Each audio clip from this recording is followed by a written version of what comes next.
Live from Memorial Gardens, this is Battalion Hockey on the Frontline Game Day broadcast. Good afternoon and happy Thanksgiving to you and your loved ones. I am Matthew Sukram alongside Derek Lindeman and Courtney Kenny. It is Game 3 of the Ontario Hockey League season for your North Bay Battalion, and today they get set to take on their division and geographic rivals, the Sudbury Wolves. To take us through the pregame show, here's Derek Lindeman. Derek? Happy Thanksgiving, everyone. Great to be back here at Memorial Gardens for this second home game of this 2021-2022 season. Tonight's matchup sees the rivalry renew. As with the updated schedule, we're going to see Sudbury North play 12 times this year. This is going to be the first of 12 meetings, 6 in each barn. Doesn't matter what you call it. Highway 17, Battle of the North, geographical, no matter your age, no matter your level of hockey, no matter what sport you're playing, Sudbury North Bay is a rival.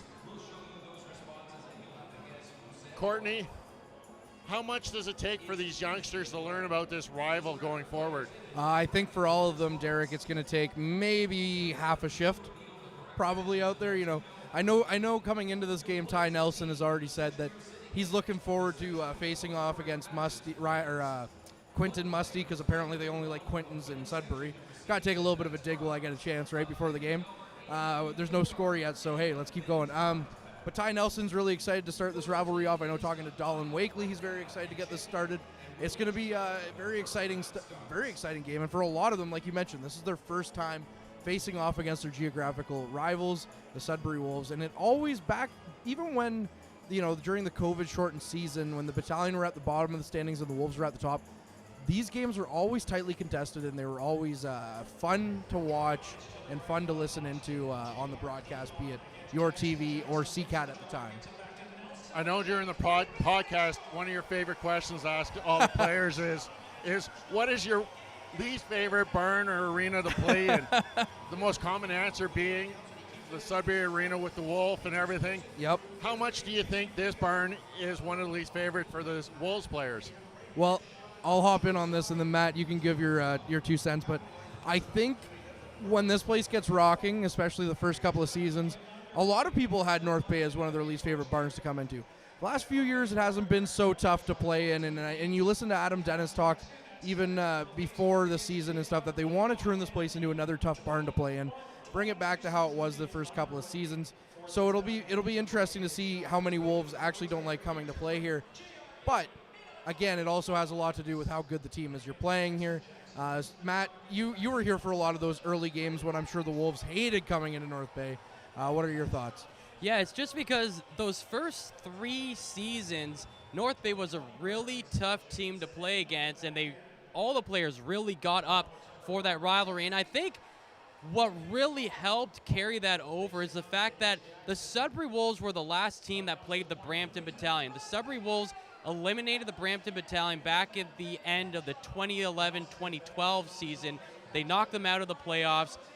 It was a 1-0 overtime winning goal for Evan DeHaan that eliminated the battalion, not only from the postseason, but ended the battalion run in Brampton. So you had holdovers come up to North Bay that remembered that rivalry, and then that really kind of kick-started things. So in the early incarnation of the North Bay Battalion here at Memorial Gardens, I think they really made it a tough place for this team to play. And despite the Sudbury Wolves being a much better team over the last 2 to 3 years in the battalion, the records are pretty evened up.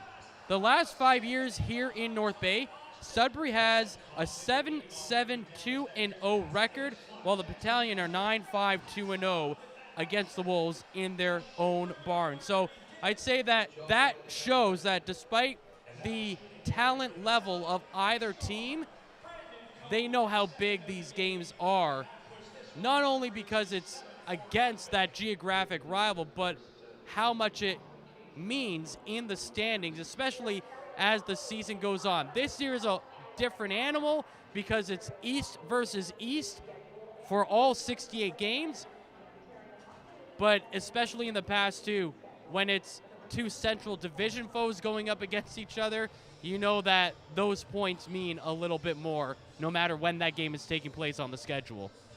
This being the first of 12, how important is it for both of these teams to get off to such a powerful start? I would say it's incredibly powerful. What's the old adage? It's a 4-point game or whichever, or 3-point game whenever you play against your own division. And that's how it always feels whenever the Barrie Colts, Niagara Ice Dogs, Sudbury Wolves, or Mississauga Steelheads roll into North Bay. It always feels like a big game. But even more so when you can take away 2 points from your rivals like the Wolves, a team that not many people know where they're going to be at the end of the year. A lot of people going into the season figured Barrie would be at the top of the Central. Maybe North Bay would challenge for the 2 or 3 spot in the division. And Sudbury's either, the barometer on Sudbury is either they're going to be awful or they're going to be great. So far we've seen them be great. And so any chance that you can snuff or snatch 2 points away from your rival like that, you have to take it. You have to take these opportunities early in the season. We saw it with the Blue Jays. I mean, it's a different sport. It's baseball and all stuff, but we saw how much one game looms huge come the end of the season, because that's what the Blue Jays ended up missing out on the playoffs with. And 2 points at the end of the year, even 1 point can separate these teams, and that can be the difference between home ice advantage and being on the road to start the playoffs. I also think it's a good case of let's just show off that our rebuild matches up better than their mini rebuild, right? This is what is pretty cool. It's despite there never being a playoff game between these two teams over the course of the first 8 seasons that the North Bay Battalion have been in North Bay, what's really neat is that it's North Bay's first overall draft pick, Ty Nelson, going up against Sudbury's first overall draft pick in Quentin Musty. I think that adds a little bit of sizzle to the rivalry. I think so, and it's really good, too, that it's really nice that it's 2 northern teams that have back-to-back first overall picks like that, because the eyes of the OHL will be on this matchup all season long. The eyes of NHL scouts will be on this matchup all season long, especially with Ty Nelson being the number 2 OHL ranked prospect this season next to Shane Wright and Kingston. So, who by the way, the Kingston Frontenacs are off to a hot start as well. I don't know if you'd say 1 and 2 is that much of a hot start, Well, but no, you look at Shane Wright though. Shane Wright, yeah. Shane Wright's gonna make that team all right. Talking about Ty Nelson being the 2nd overall rated into this draft year, how important is it that you have a coach such as Bill Holder and Scott Ray that have been through this to help mentor Ty Nelson through this 2021 season? Oh, it's incredibly huge. All the coaches have really been through this. You know, Bill Holder, yeah, he's a defenseman, so he knows what's going on when it comes to the defensive end. Scott Ray has been through this, right? He's gone through the professional level. He played in North Bay. Orion Houlihan didn't play in North Bay, but he did play for the battalion. I mean, the video was fantastic before the season. We all bleed green. So, it just shows what the team means to Ryan Houlihan. And all of them can kind of tell the kids, take a breather. You're not going to be judged on every single game. Just because you make one mistake in one game doesn't mean it's all over and you're going to go lower in the draft. It's just one step at a time for these kids. And I think having those 3 guys behind the bench, no disrespect to previous years, but I think that's something that the battalion have sorely missed. It's nice to see that they're going to get a full year under their belt this year without an interruption.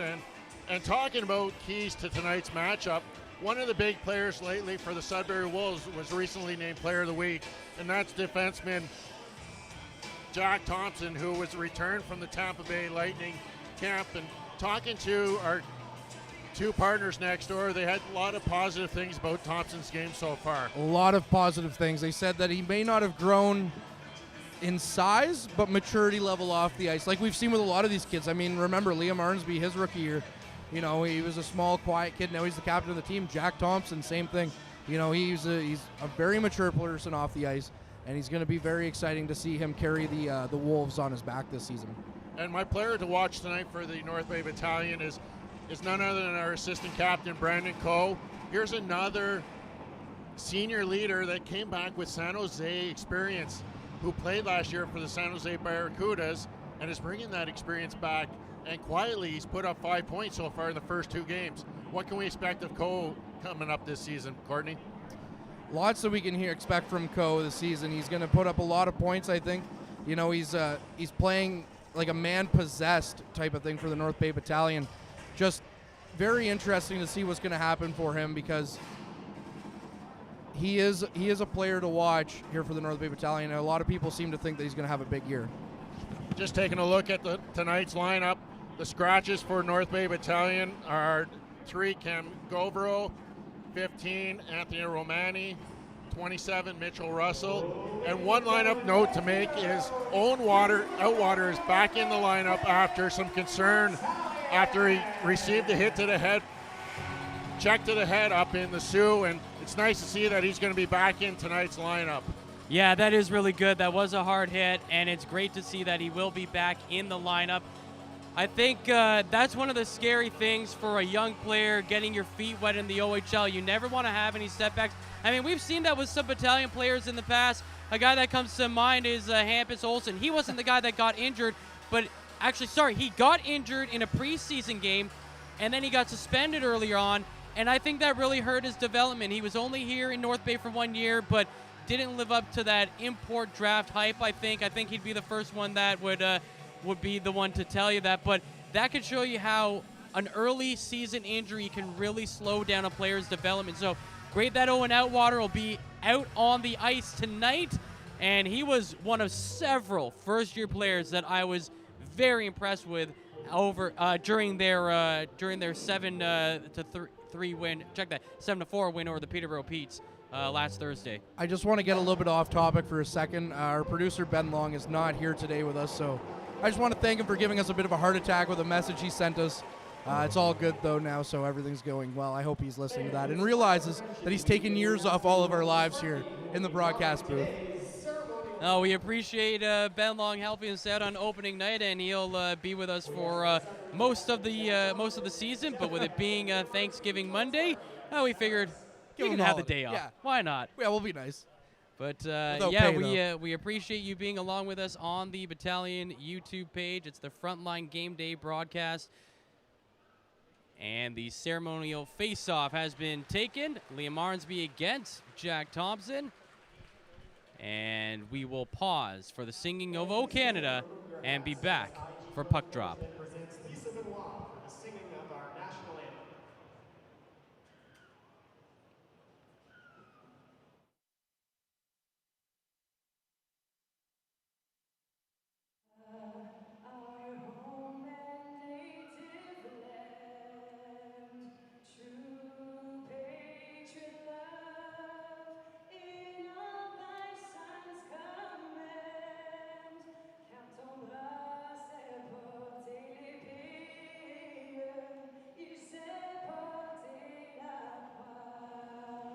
Ton histoire est une épopée des plus brillants exploits. God keep our land glorious and free. Oh, Canada, we stand on guard for thee. Oh, Canada, we stand on guard for thee. Lisa Benoit with the national anthem as we get ready for Game 3 of the Battalion OHL season. Here's Courtney Kenny with the starting lineups, followed by Derek with today's opening goaltender stats.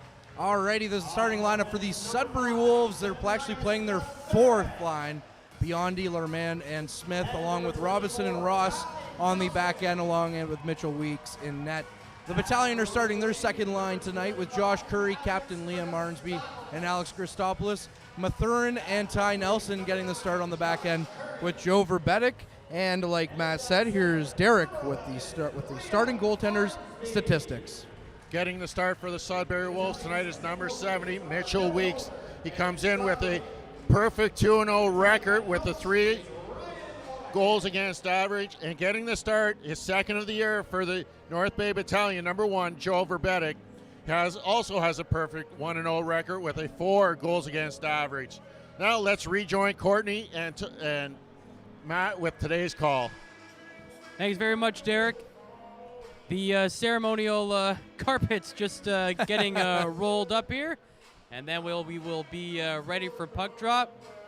As a note, after today's broadcast, we will have some form of a coach's interview in the post-game show. We're still working out the kinks here through the live stream, so there won't be any coaches' comments on tonight's show following the game. But we've got 3 hours before we get there. Let's play some hockey here at Memorial Gardens. The puck is dropped, and we are underway on Thanksgiving Monday as the Sudbury Wolves win the opening draw and fire into the North Bay zone. It's at the blue line in the North Bay end. They play it to the goal line in the near side corner. It bounces around, is picked up back there by Smith of the Wolves. He gets poked off the puck by Mathurin. He feeds it down the half boards to get to the blue line. That's kept in the zone. Shot came in. Verbeta kick save made. It goes back into the near side corner, flipped up over the glass and out of play.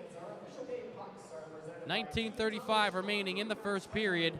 Scoreless so far here at the Gardens. I got to be honest, I've said this multiple times on the podcast, and I'll say it again. I am a sucker for goaltending equipment, and Joe Verbetic's and Dom DiVincenzo's pads this season, oh my goodness, so good. Face off to Verbetic's glove side in the North Bay zone. Kyle Jackson gets waved out. And so the draw is taken by Matvei Petrov. He can't win the draw. It goes into the corner. McCallum is there for the Wolves. Twisting, turning, looking for support. He feeds it down the half boards. It's down the point. Thompson keeps it in the zone. Takes a clean shot. That goes wide of the net. Back into the corner on the far side. Now played to the point. It's Petrov breaking it up for North Bay. And he sends it down the ice into the Sudbury zone. On the far side boards, the Wolves trying to clear it. They can. It's inside the corner. In behind the net, Brandon Coe controlling it for the battalion. He's looking to make some room. He feeds it down the near side board to Jackson, to the point to Winslow. His shot wide of the net. Behind the net, Coe in a battle again there for the North Bay Battalion. The puck comes out in front. It's Petrov on it. Takes a shot off the shoulder of Weeks, and he jumps down on it for the stoppage in play, making his first save of the game. Before the game, I ran into a Tampa Bay Lightning scout. Didn't really talk to him, but you know he's here to see Jack Thompson play because he is a draft pick of the Tampa Bay Lightning. However, just recently coming back from Tampa Bay's camp as well as Avery Winslow, so maybe getting in an extra set of eyes to Avery Winslow as well. Face-off one inside the Sudbury zone by the Wolves. They look to break out of the zone with it, and down the ice is Delich. He plays it back to the point, and now in on net. That's turned aside by Verbetic. Loose puck on the doorstep, another chance. That's wide. It goes to the point on the far side. Now comes back in. It's tangled up at the far side goal line, and after that tangle up, the Battalions get away with the puck up to their own blue line. It's Van Stiesel who gets it out to the neutral zone. Off a couple of skates, Van Stiesel tried to pick it up. He lost it. Delich back on top of it. He drops it back, and now it's dumped in by the Wolves off the near side corner and picked up by the Battalion Alexander Lukin. He plays it forward and out of the zone, and dumping it into the Sudbury end is Dalen Wakely.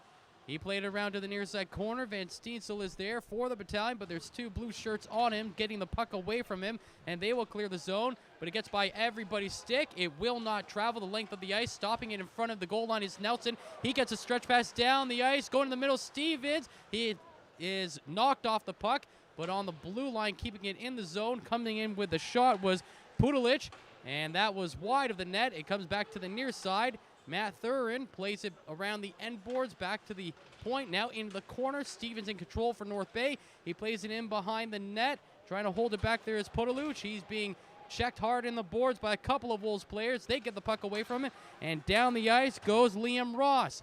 He dumps it into the North Bay zone. Verbetic out of his net to play it to the near side boards. Getting over there first are the Wolves.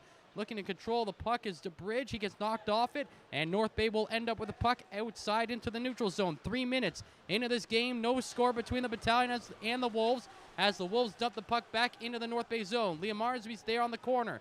He sends it to the near side. That's Mathurin. Mathurin coming down the left wing. Plays it over the blue line, trying to get in front of the net. That doesn't work. Back in behind the net now. Liam Marsby, the captain of the Battalion. He carries the puck to the corner. Takes a hit. Maintains possession.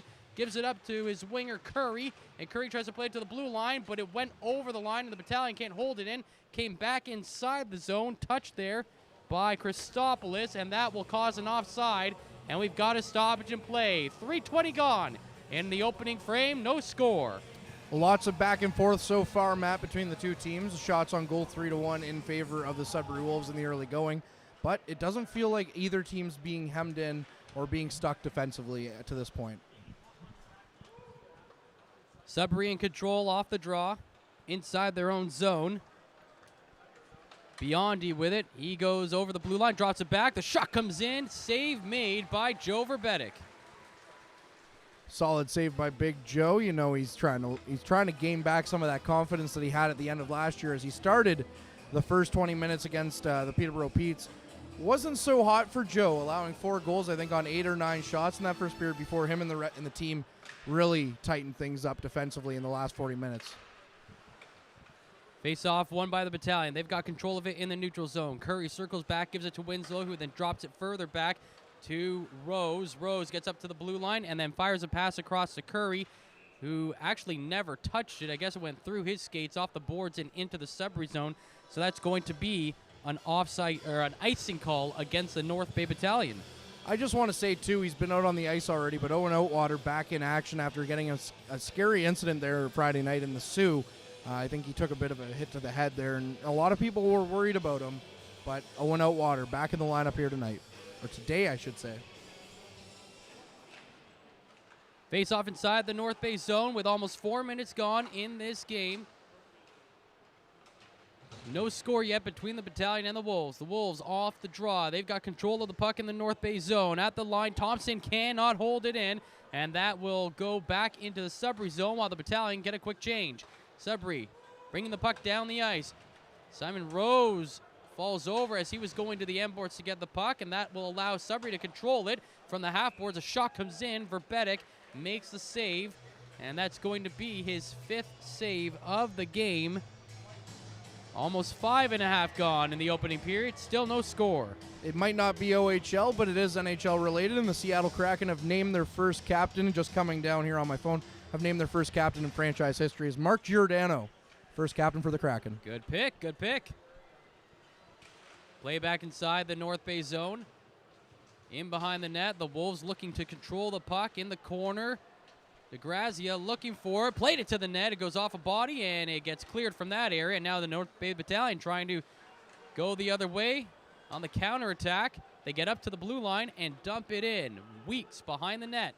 He'll play it back there. I believe Biondi's there. He gets it up to the blue line, and the Wolves back down the other way. That is Collins, who dumps it in for the Wolves. It goes off the near side boards. Petrov has it for the Battalion. He fires it to the far side in his own zone. And the Battalion turn it over at the line. Now the Wolves come in on the counterattack. They drop it back. The shot from Robinson is wide of the net. A delayed penalty coming up against, I think it's against Ty Nelson. The North Bay Battalion here. It will be Ty Nelson going to the box. We've played 5.5. And as Verbetic touches it on the dump in, that will blow the play down. So we're going to get our first penalty of the game. Still scoreless. The Battalion held to 1 shot, and now they're down by a man.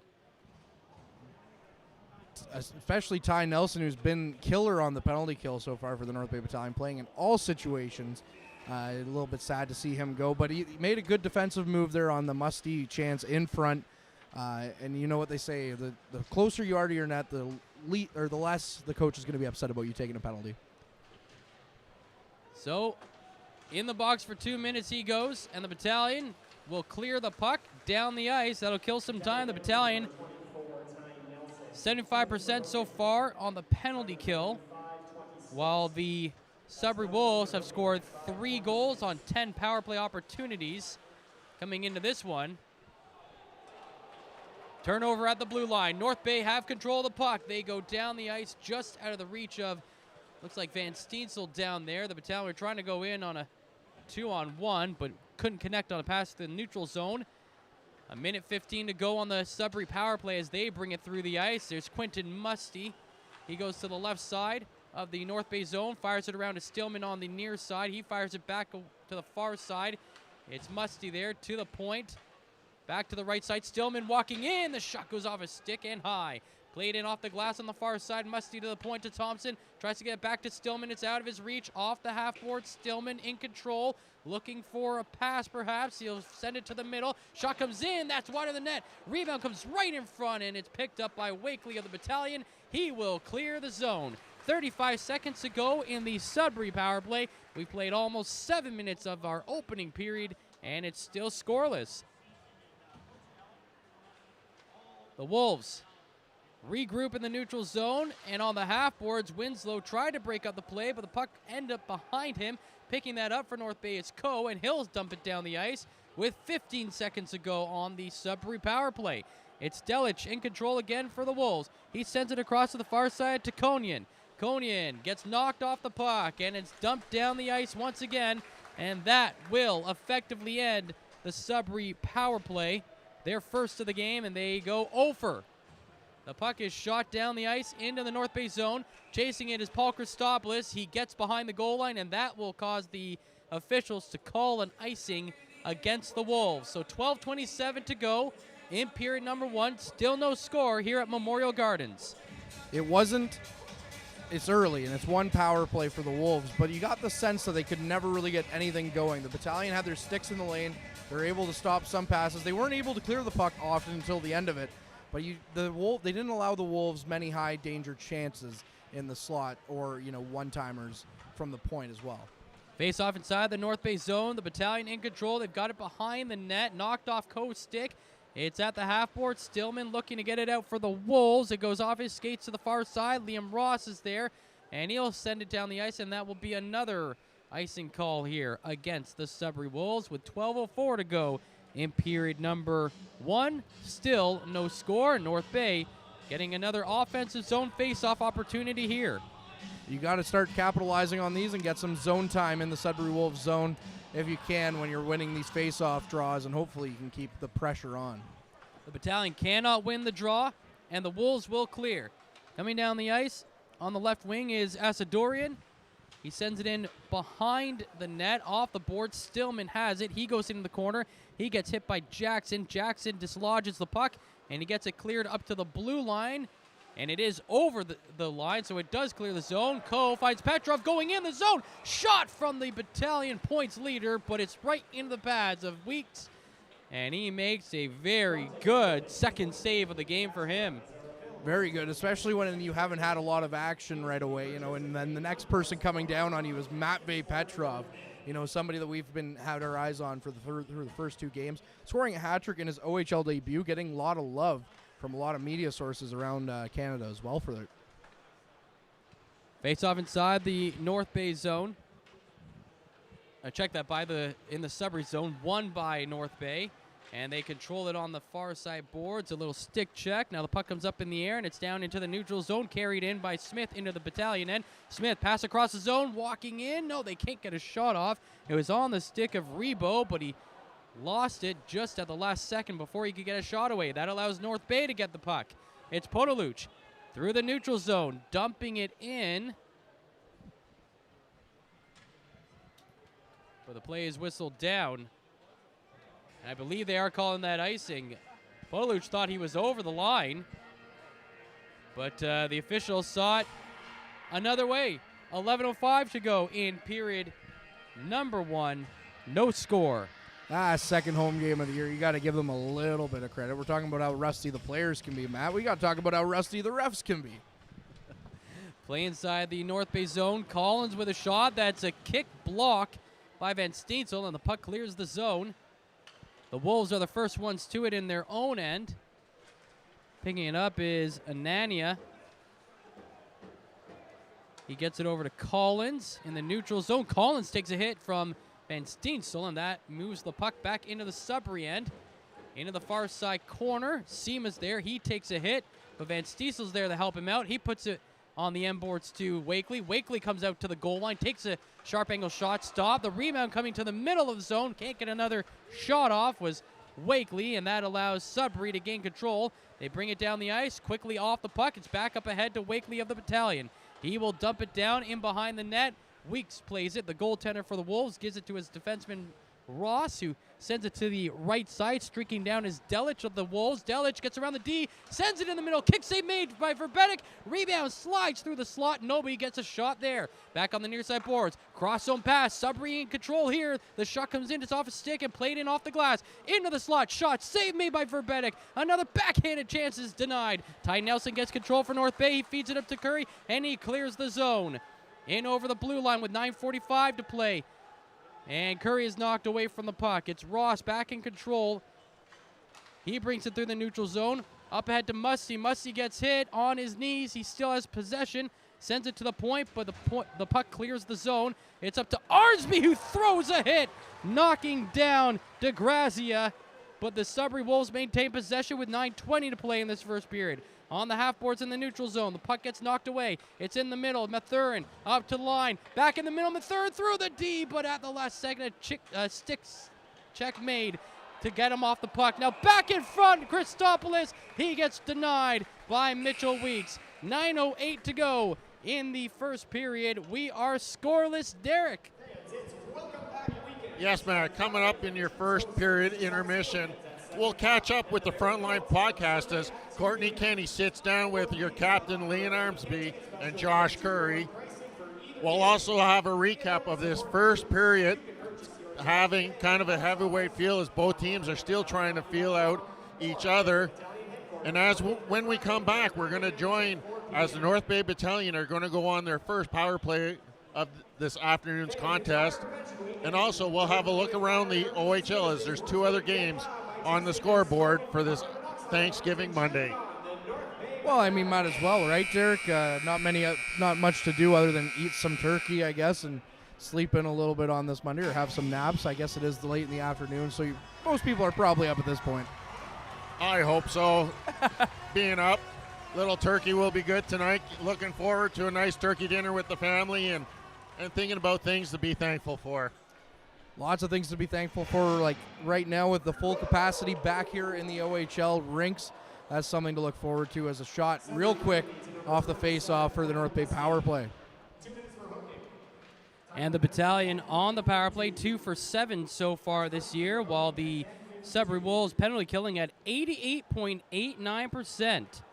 They've allowed just one goal while down by a man so far through their first couple of games of the season. North Bay in control of the puck as they bring it over the blue line. Jackson with a blind pass. That doesn't work, and it's Stillman going the other way for the Wolves. Over the North Bay blue line. Drops it to the left side. Back to Stillman. Right in front. He goes to the right side, and banking it home is Thompson. It was a 3-on-1 into the zone. A shorthanded goal for the Wolves, and they lead 1-0, 8.5 in. Oh, man, shorthanded goals are killer any time of the game. I don't care if you're up 5-1 or you're tied like they just were at 0. But the Battalion giving up a shorthanded goal, and you have to think that the coaching staff's not going to be very happy about that. And you know what? I'm a self-proclaimed Leafs fan, Derek, and one thing that was killer to them in that series against the Montreal Canadiens was blind passes, and that's what started that one out. Exactly right. A blind pass started out that breakout for the Sudbury Wolves. Just want to mention that I was the player, Jack Thompson, that I called out in the first period. And I just want to know, what was a defenseman doing that far up on the rush? Very interesting for sure, and I'm sure, you know what, Sudbury's going to take it, though. They're not going to be too upset with Thompson being that far up in the rush. Third goal of the season so far for Thompson, 8th point of the year. He is the OHL point leader coming into this game. The North Bay Battalion now with less than a minute to play on the power play, looking to set up in the Sudbury zone. They can't get anything going as Sudbury dumps it down the ice again. 8 minutes to play in period number 1. It is a 1-0 lead for the Sudbury Wolves. North Bay from their own zone. Coming down the right wing side is Simon Rose. He dumps it in. It's picked up on the near side corner by Van Steensel. Van Steensel in a hard battle against those boards. The puck gets flipped up. It comes back down into the circle. A couple of stick checks there. No one can gain control. It comes to the line. It's Winslow who has it for the Battalion.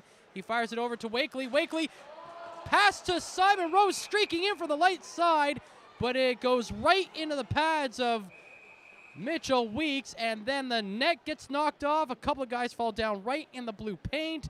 The whistle goes, and the Battalion had a beauty scoring chance there on a terrific set-up pass from Wakely to Rose, but they couldn't bury that one. probably the greatest scoring chance for the Battalion so far in this game, Matt. And you know what, we talked earlier in the game about these players who haven't really been in the rivalry yet, trying to get in there and trying to figure things out. Well, Dolan Wakely, right off the hop right there, he was in there right as Simon Rose was falling in the blue paint. He was in there to make sure that Larman didn't get in there and push his weight around. Christopoulos at the blue line off the draw. Sent to the near side boards for Petrov for the Battalion. He goes into the corner, now behind the net. Petrov still controlling the puck as he goes to the far side. Feeds it to the corner for Coe. Coe now under the circle to Petrov at the point. One-timer shot. Save made. Rebound chance off the pads of Weeks. Musty is out of the box. It's a 3-on-1 the other way for the Wolves. In over the blue line on the left side. Shot from Stillman. Save made. And the rebound is turned aside, but the Battalion can't clear. It's Musty in control. He goes to the blue line. Over to the right side. Collins' shot goes wide of the net. Deflected in front by Goyette. 6:45 to play. Sudbury attacking again. There's a shot. Save made with the glove of Verbetic. And this time he holds on to it for stoppage in play. 6:44 to play in the first. 1-0 Sudbury lead. Big Joe's been calm, cool, and collected to this point with 7 saves on 8 shots for the North Bay Battalion. You can't really fault him too much for that shorthanded goal against, but Joe Verbetic, really showing what he's built off that confidence that he earned in the second half of that shortened season before the COVID stoppage of play, Matt. Yeah, the Battalion were 2-4-1-0 against the Wolves in that season. The Wolves with a 5-2-0 record against the Battalion in those head-to-head games. Sudbury wins the draw. It's fired around to the far side boards. A couple of guys falling, getting back up. Now it's in the middle. Musty leaves it. The shot goes. Kick save made by Verbetic. A couple of guys falling down in front. The Battalion clear the puck away, and it's sent down the ice, and they clear it from behind the center ice line, so an icing call against the Battalion here. And this is where they could get into trouble, as that puck's been in that zone now for quite some time, and these players don't get allowed a change here. Exactly, Matt. And you know what? Even since the shorthanded goal, even though the Battalion had the power play, once the power play ended, it feels like all the momentum's kind of shifted back to Sudbury. They've been keeping things down there. They've been keeping Joe very busy in net. And, the Battalion defense are doing a good job of trying to keep the puck away from the high danger slot.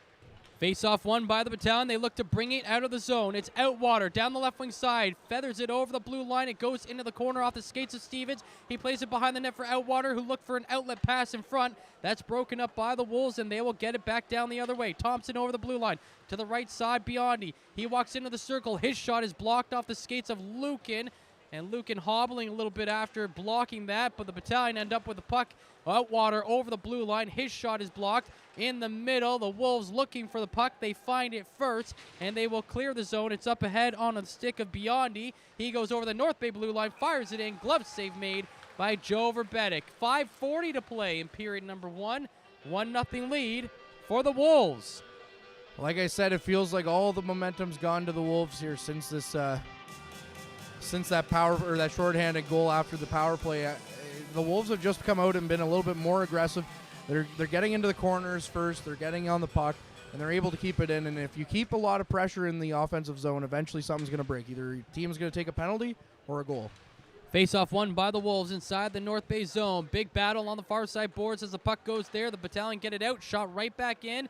North Bay still playing on that back end with a couple of guys tired now. In on the far side boards. North Bay trying to chip away at it. At the line, kept in by Ross. The shot fired wide of the net.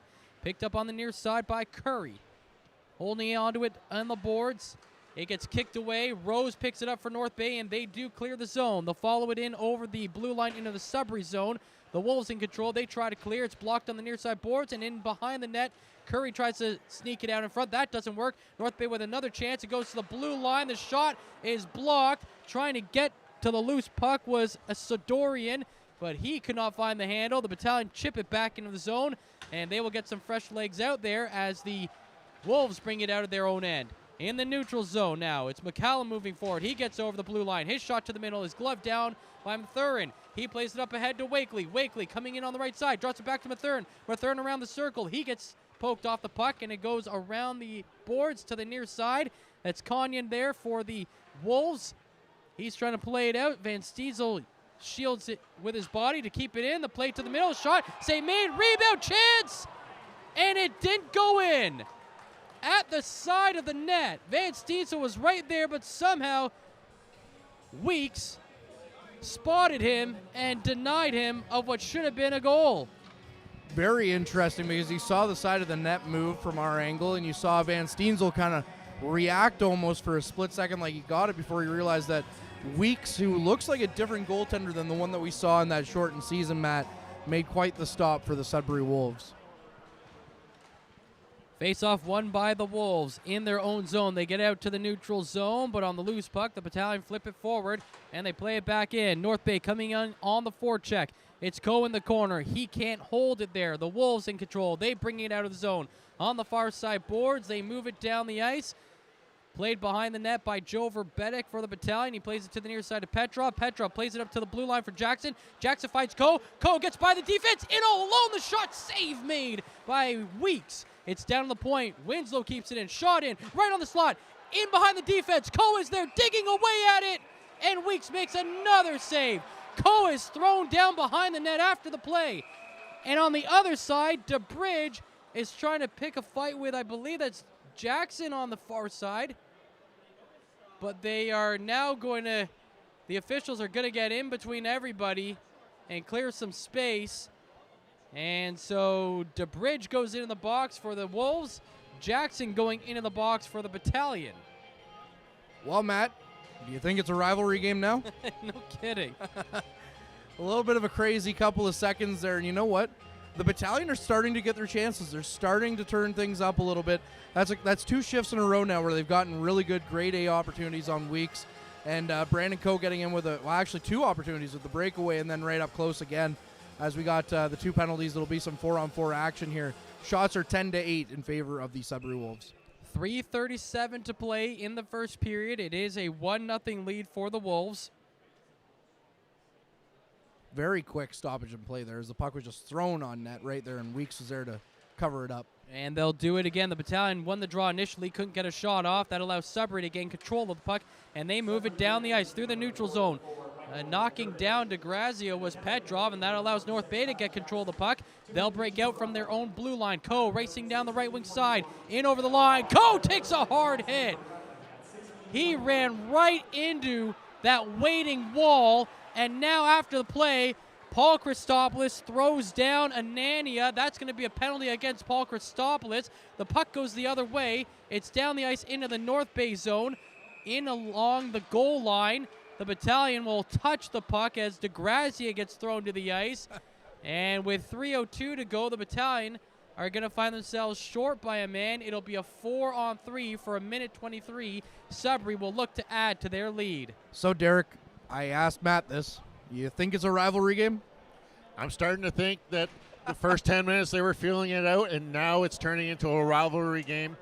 Hits going both ways. Both teams looking to be aggressive.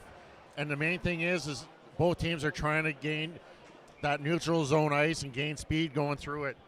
Unfortunately, the Battalion do find themselves, thank you, Derek, by the way. Unfortunately, the Battalion find themselves down a man now here with 3:02 left in the first period. But with Paul Christopoulos, he's looking at that saying, hey, Brandon Coe's supposed to be my star this year, and you just went after him, and I'm coming after you now. I think it was just a matter of Coe thought he was going to get by Anania, and Anania said, not so easy, buddy. Not today, Coe. Yeah.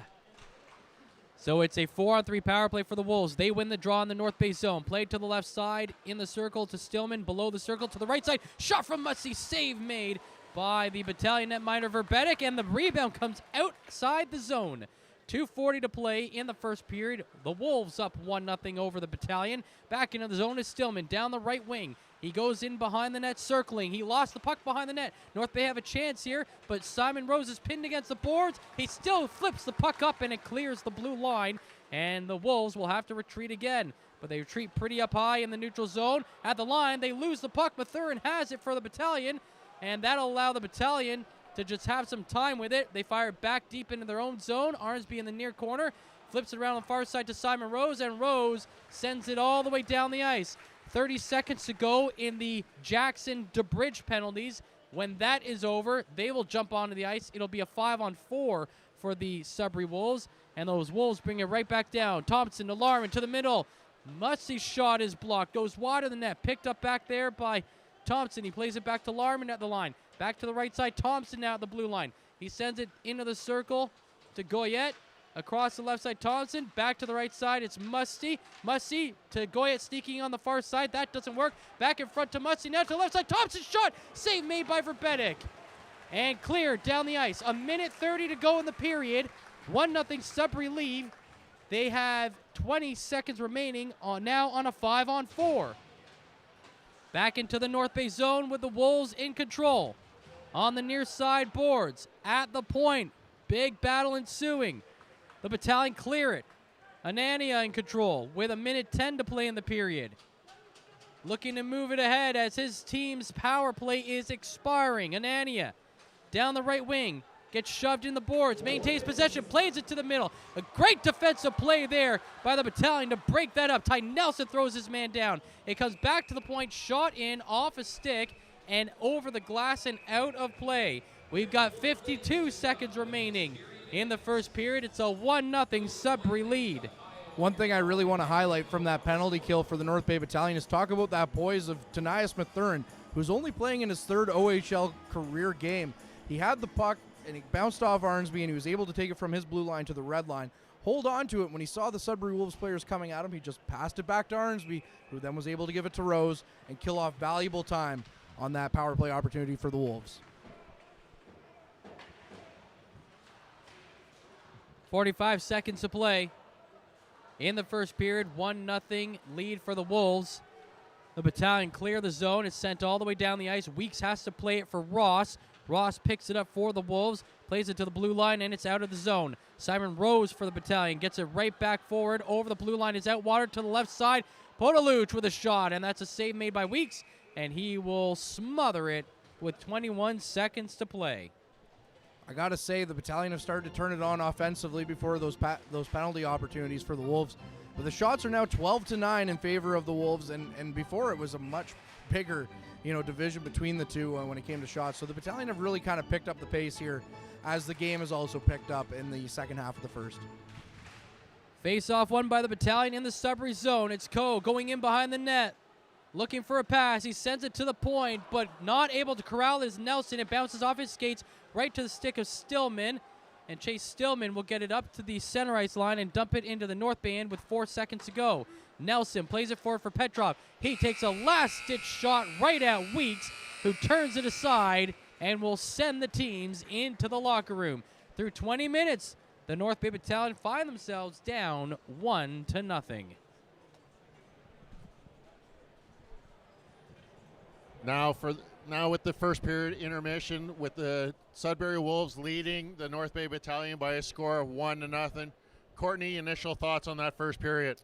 Well, it was kind of weird. It was kind of like the Peterborough game, only in one period, whereas the Battalion were slow out of the gates. I shouldn't say slow out of the gates. They got 4 goals in that Peterborough game in the first period alone. But defensively and stuff, there was a lot of miscues.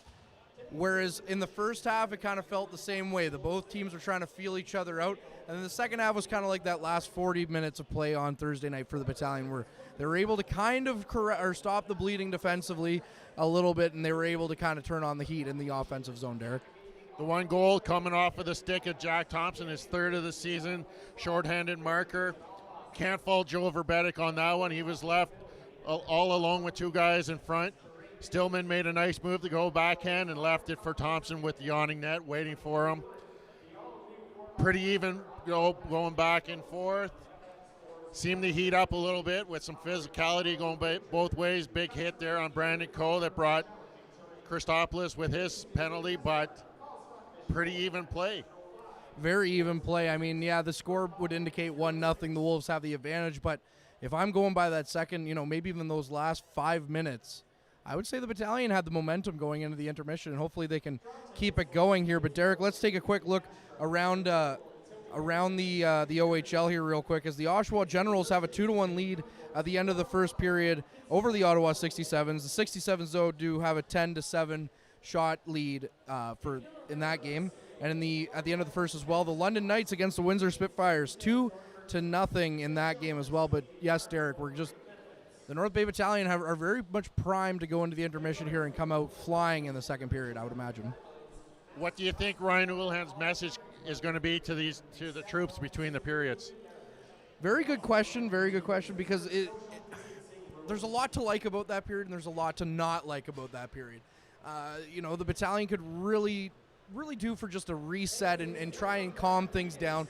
You don't want to be taking, weird, strange penalties, although I will not fault Paul Christopoulos for the penalty that he did take. It's kind of, like he went after Brandon Coe. Coe couldn't get around him, so, and he'd been just manhandled to the ice previous, so Paul Christopoulos says, hey, that's my guy. I'm going to go in there and try and defend him.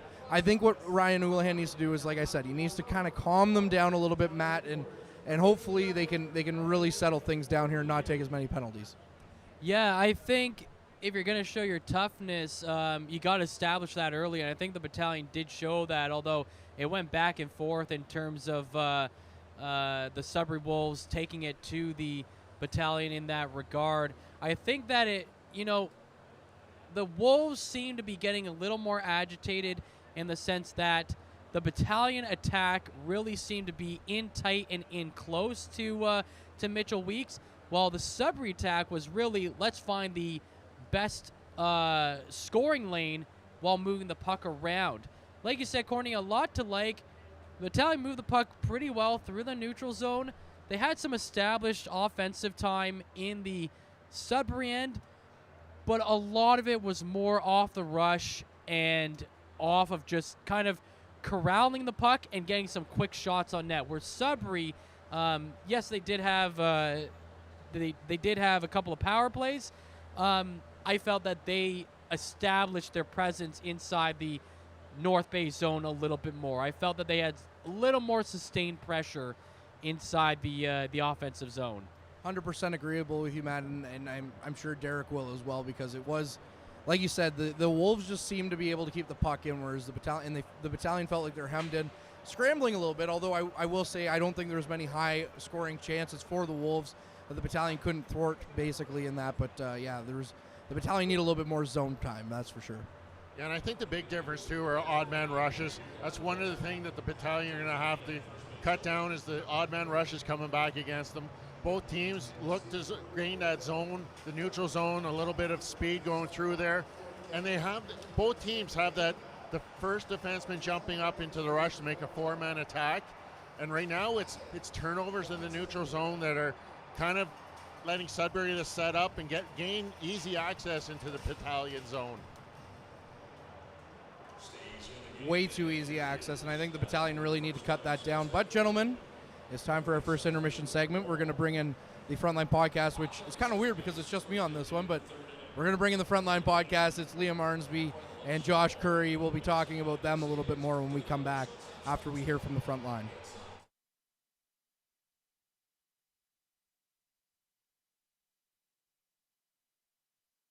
How tough was it to kind of ramp up your training, and the milepost just kept getting pushed further and further back? Like, it was like, at one point it was December, then it was February, then it was March, then it was we're just not doing it at all. Like, how tough as athletes and players that want to get back here, how tough is it to ramp up for nothing?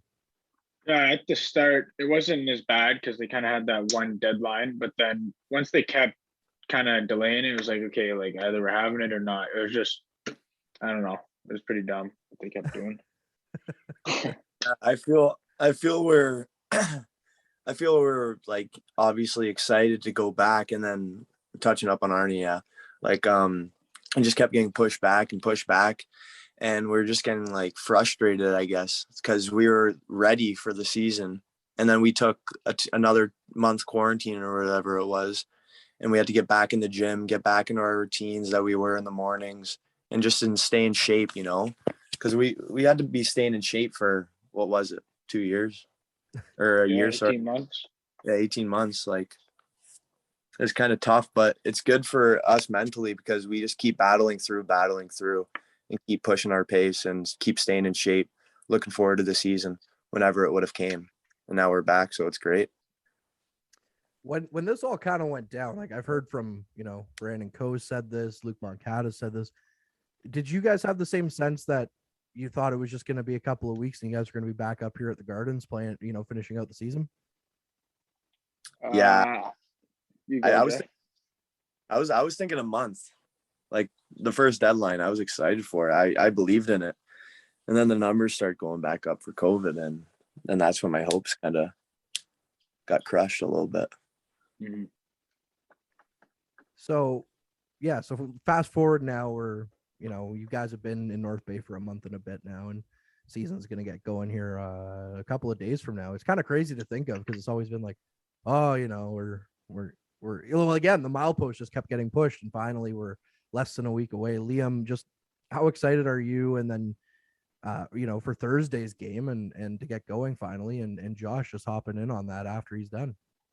Well, I'm so fired up. Like as you said, it's been 18 months since I've actually last played a game. So to finally get back in front of the fans and with the new faces we got on their team, I'm really looking forward to it and getting the win on Thursday. Mm-hmm. And it's also like the itch that you miss for compete level and like to be competitive again, because that's what like we're all about, basically all about compete level and stuff like that, right? So we're missing that. We're missing to get back to it. The vibe in the rink, it's just different when it's real season instead of preseason. It's a difference for sure.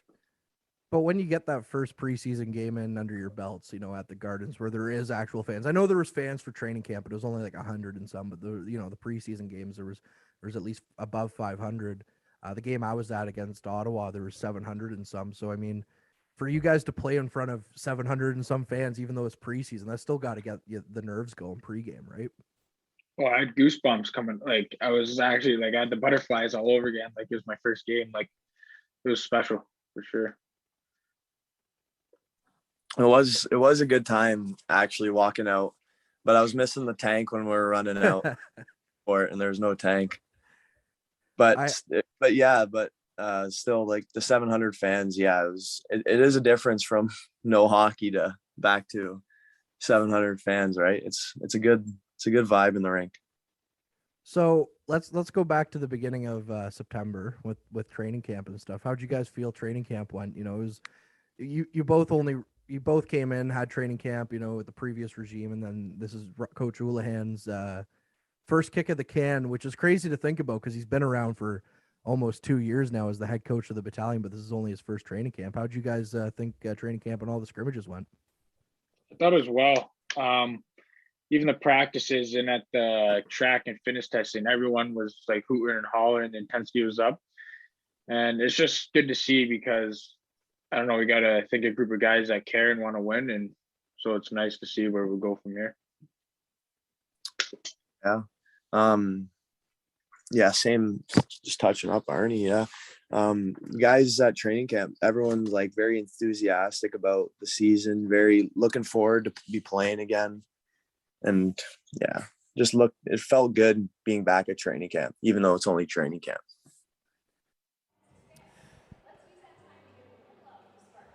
And we thank Liam Arnsby and Josh Curry for joining Courtney Kenny on the Frontline podcast. And you can download that and subscribe wherever you get your favorite podcasts. Courtney, always a pleasure when a couple of players chat with you, especially two guys that were raring to go to get their second season underway, even though they had to wait a year in between. Yeah.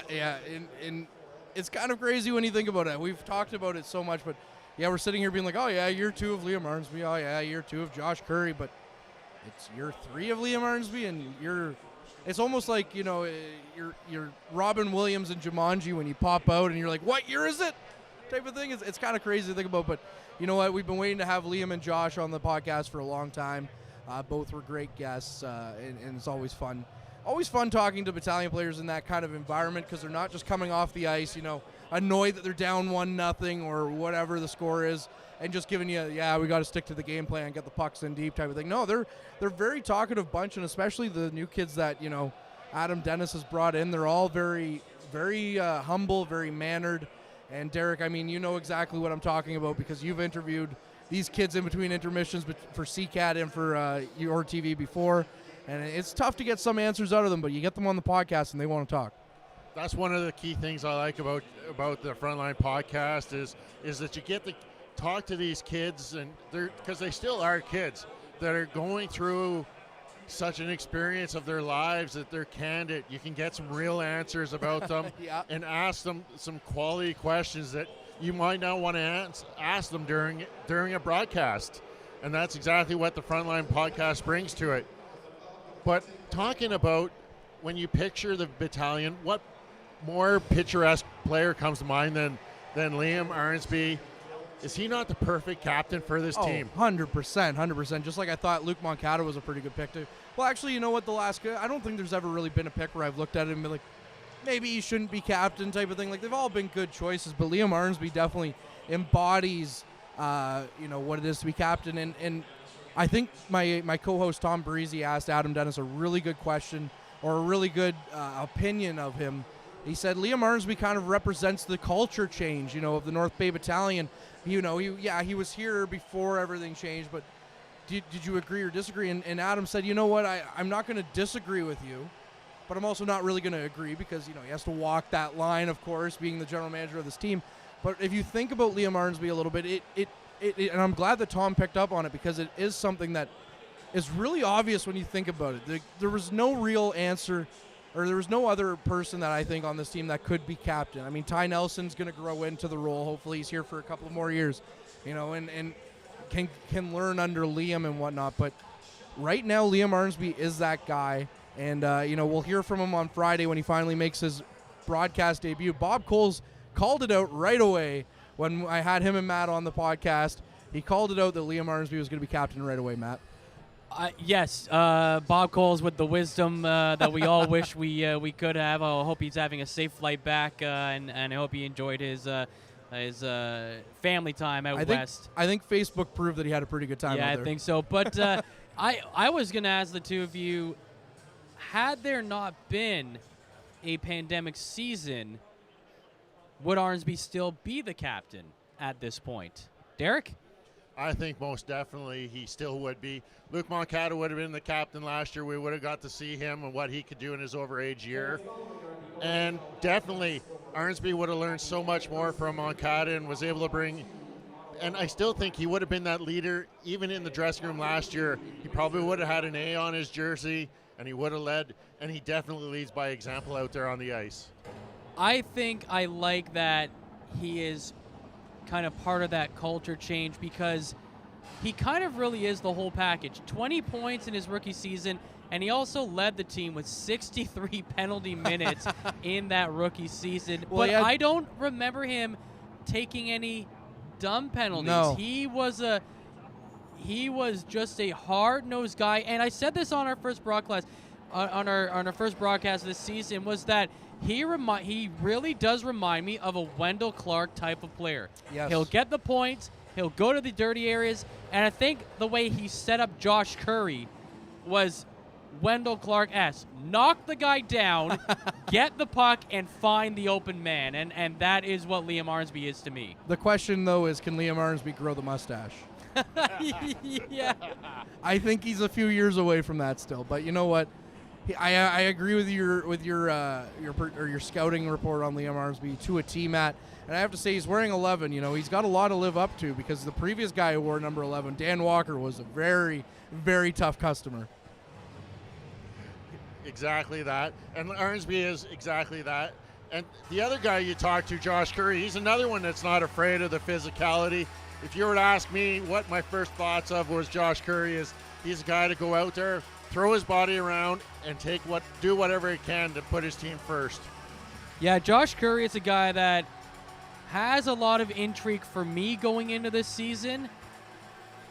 11 points in that first year in 54 games for Josh Curry, 4 of those being goals. But he was a guy that showed a lot of speed, and he seemed to be in a lot of open areas. And I felt that with a little bit more puck luck, he could have probably had closer to a 20-point season. But that's how it goes for a lot of first-year guys. And I think you're going to see in this second year that he's going to create some of that more luck for himself. Well, I think we saw it in that one shift that he had on the power play in the first game against Peterborough, in that goal that you mentioned where Arnsby set him up. He scored 2 goals on that shift. One of them didn't count, but That's right. He scored 2 goals. So I think Josh Curry's definitely a guy to look out for here as the battalion get going. And he was really sheltered on the fourth line a lot that season. Yeah, that's right. And now we've seen him on the second line through the 3 games already. But interesting here with 15 seconds to go until the drop of the puck. we're seeing Brandon Coe right back out there. His line was the one that was clicking the most there at the end of the first period, Matt. They absolutely were. It will be the Coe, Jackson, and Petrov line to get going as period number 2 begins here at Memorial Gardens. The Wolves win the draw, and they play it back to their own blue line. Now Biondi tries to play it forward. That is broken up. North Bay now looking to go the other way. On the far side boards, Coe chips at it, and it gets into the far side corner. Picked up there by Ross of the Sudbury Wolves. He sends it to the near side boards. Biondi on it. He can't clear the zone as Petrov finds it at the line for North Bay. He plays it to the left side circle, back to the point. That's Mathurin there for North Bay. He sends it to the middle. It's deflected off of Petrov's stick, but it deflected away from the net. And that good scoring opportunity is now broken up as it's outside the zone. In the North Bay end, it's Ty Nelson back there for the battalion. He plays it up ahead to Petrov. Petrov drops it back to Nelson, who collides with Alex Christopoulos as they go over the line, allowing the Sudbury Wolves to gain control of the puck.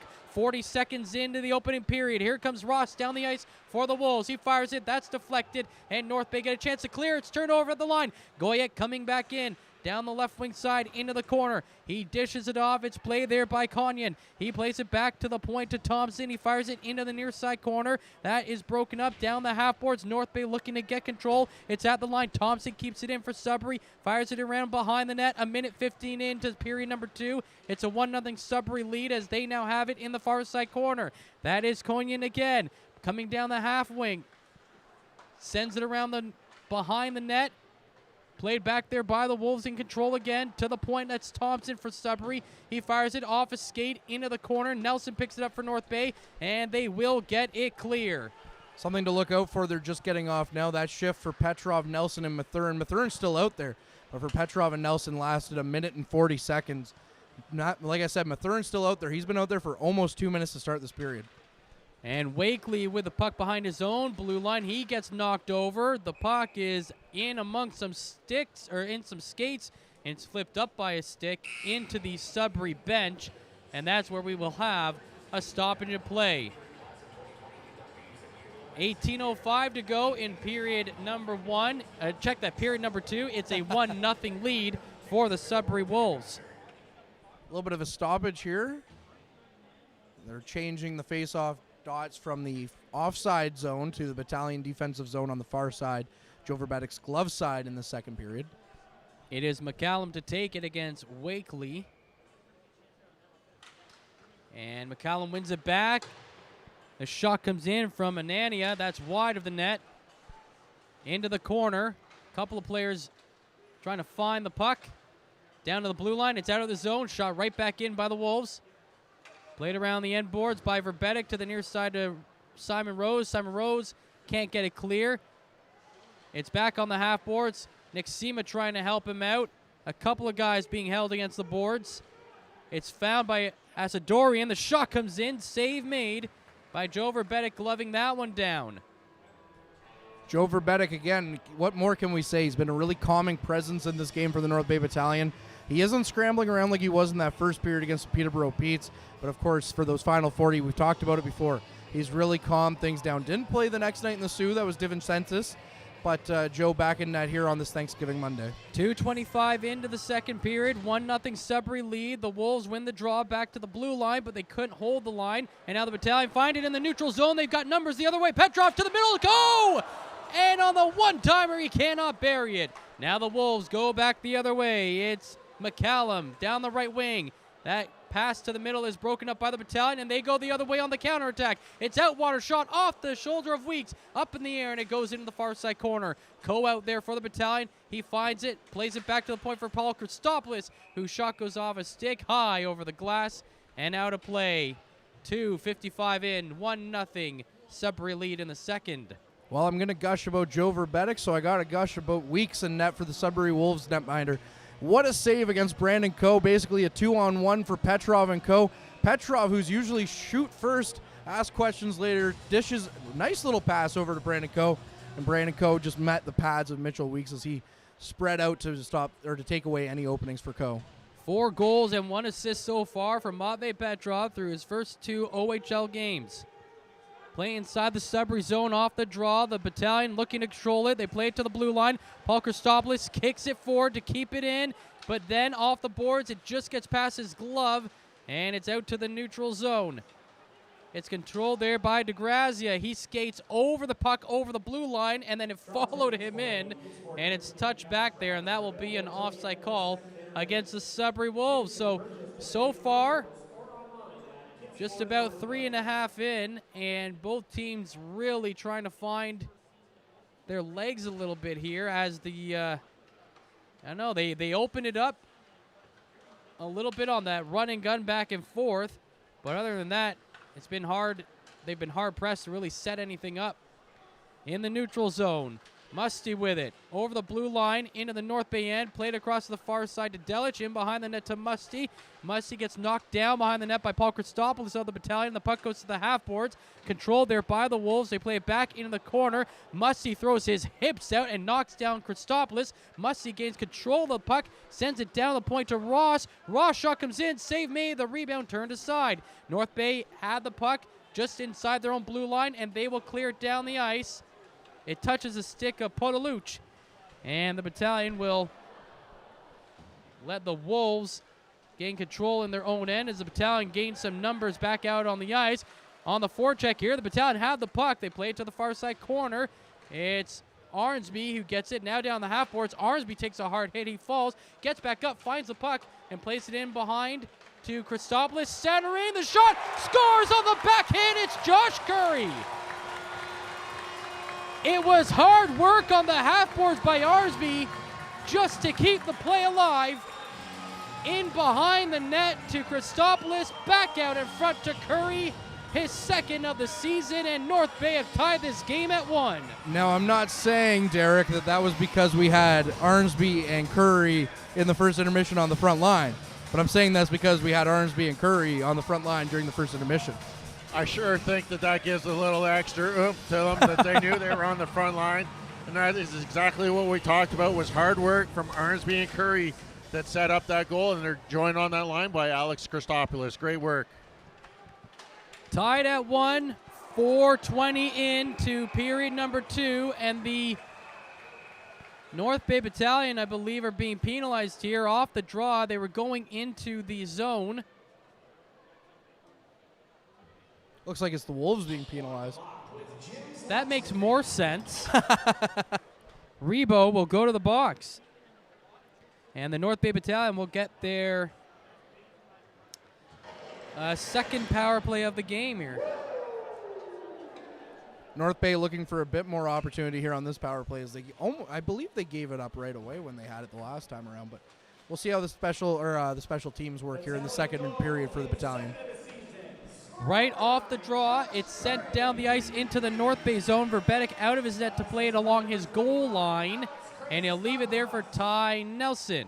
He gets it into the neutral zone for Jackson. He gets over the blue line and holds his position on the boards. Now he moves forward, tries to play it behind the net. That's off the skate of Coe, and it goes all the way around the boards and down the ice, and it's a foot race to get it. It is beyond D to the puck first, but he takes a hard hit from Nelson, and now there's some hard cross-checks going both ways. The officials letting it go, and the Sudbury Wolves let the puck go out of the zone. It's controlled by the battalion. They go down the ice over to Jackson. He can't get a shot off coming down the left wing side. It's stuck on the boards now, down the point. The battalion in control to the right side, pass to Coe, back to the middle. Jackson shot just missed wide of the net. Back under the circle, Petrov to the right side, Coe on the boards, cross zone pass, but sneaking in was Winslow, but it gets past him. It's off the boards and controlled by the Wolves. They go down the ice, and Thompson skating over, gets knocked down as Coe was going to the bench, and they're going to call probably a trip on that one against Coe, and that will end that power play opportunity. Check that it's Petrov that gets penalized. So the battalion have 46 seconds remaining on the power play. It'll be back to 4-on-4 play with 5:55 gone in the second period of this 1-1 tie. Just going back to the previous power play there with the corner battle between Ty Nelson and a couple of the Sudbury Wolves. It's his first game against the Wolves. I think he's already into the rivalry. I don't think we have to worry too much about him and if he's going to be amped for. Well, I don't think we need to be worried about him being amped for any game, let alone the Sudbury Wolves. The goals in this game scored by Thompson of the Wolves, his third of the season in the first period. Josh Curry, his second of the season for the Battalion, tied it up at 4:31. We've played 6:01 now as the faceoff is inside the North Bay zone. And it's 4-on-4 for another 40 seconds. The Wolves win the puck. Shot wide of the net. Back to the point. Ross in control for the Wolves. Into the corner for Delic. Plays it back behind the net. Looking for Goyette. He lost the puck. North Bay in control. They bring it out of the zone. It's Outwater who lost control, or check the Potaluch who lost control of the puck, but still followed his man into the zone and follows him all the way in behind the goal line. And Ross, back there for the Wolves, gets it out ahead, and it's dumped into the North Bay end. In 5 seconds, it'll be a 5-on-4 power play for the Wolves. Rebo is out of the box, but here comes Christopoulos for North Bay down the right wing side. In towards the net. Shot save made. Kicked right to the stick of Stevens, but he was tangled up and couldn't get a shot off. Arnsby on the ice as he comes over the blue line to keep the puck alive inside the Sudbury zone. It's batted away from that area and into the near side corner. Arnsby's there again. Plays it to the point for Rose. The Battalion are short-handed, but they're in on the forecheck as he puts it in the corner. Down to the half boards. Arnsby there again. He fires it to the far side. Getting there first is Rebo. He plays it back behind the goal line, and that takes that Sudbury power play down to 40 seconds. 12:40 to play in the second period. 1-1 the score as Sudbury brings the puck down the ice. They fire it around to the near side boards. Nelson there to break up the play. It's down to the point. Thompson keeps it in. That's fired away off his pass at the line on the far side. Kept in the zone by Mussey. To the near side to Thompson. In control for Sudbury. Plays it to the right side to Stillman. His shot wide of the net. Down to the half boards to Mussey. Back to the point to Thompson. To the right side Stillman. To the point Thompson. Holding it. Sends it to the left side to Musty. He takes a shot wide of the net. Off the boards, it's Stillman there again. 5 seconds of the Petrov penalty. Stillman, across the pass to Musty. He walks in, sends it to the middle, to the right side. The shot, save made, rebound on the doorstep. Turned aside by Verbetic. Stillman to Thompson, shot in, save made, rebound off the post, and in behind the net. Puck is still alive. Somehow not tickled the twine yet. Down to the half boards. Thompson is there, walking in, takes another shot. That one's blocked by Ty Nelson. It's back to 5-on-5. Shot comes in, Verbetic glove save, and that will end that draw for the Wolves. What a sequence of events there for the Wolves. Great A chances coming fast and furious. Almost as many as those movies are out there. I got to say that the one opportunity, though, that was really interesting was when the puck was up and Joe's stick was flying around. I don't know who it was, but somebody on the Battalion was able to bat the puck away and get it out of harm's way. But it's, my goodness, what a sequence. And Joe Verbetic, top marks for keeping the puck out of the net. On the replay, it looked like that was Mathurin that turned that one aside and batting that one away.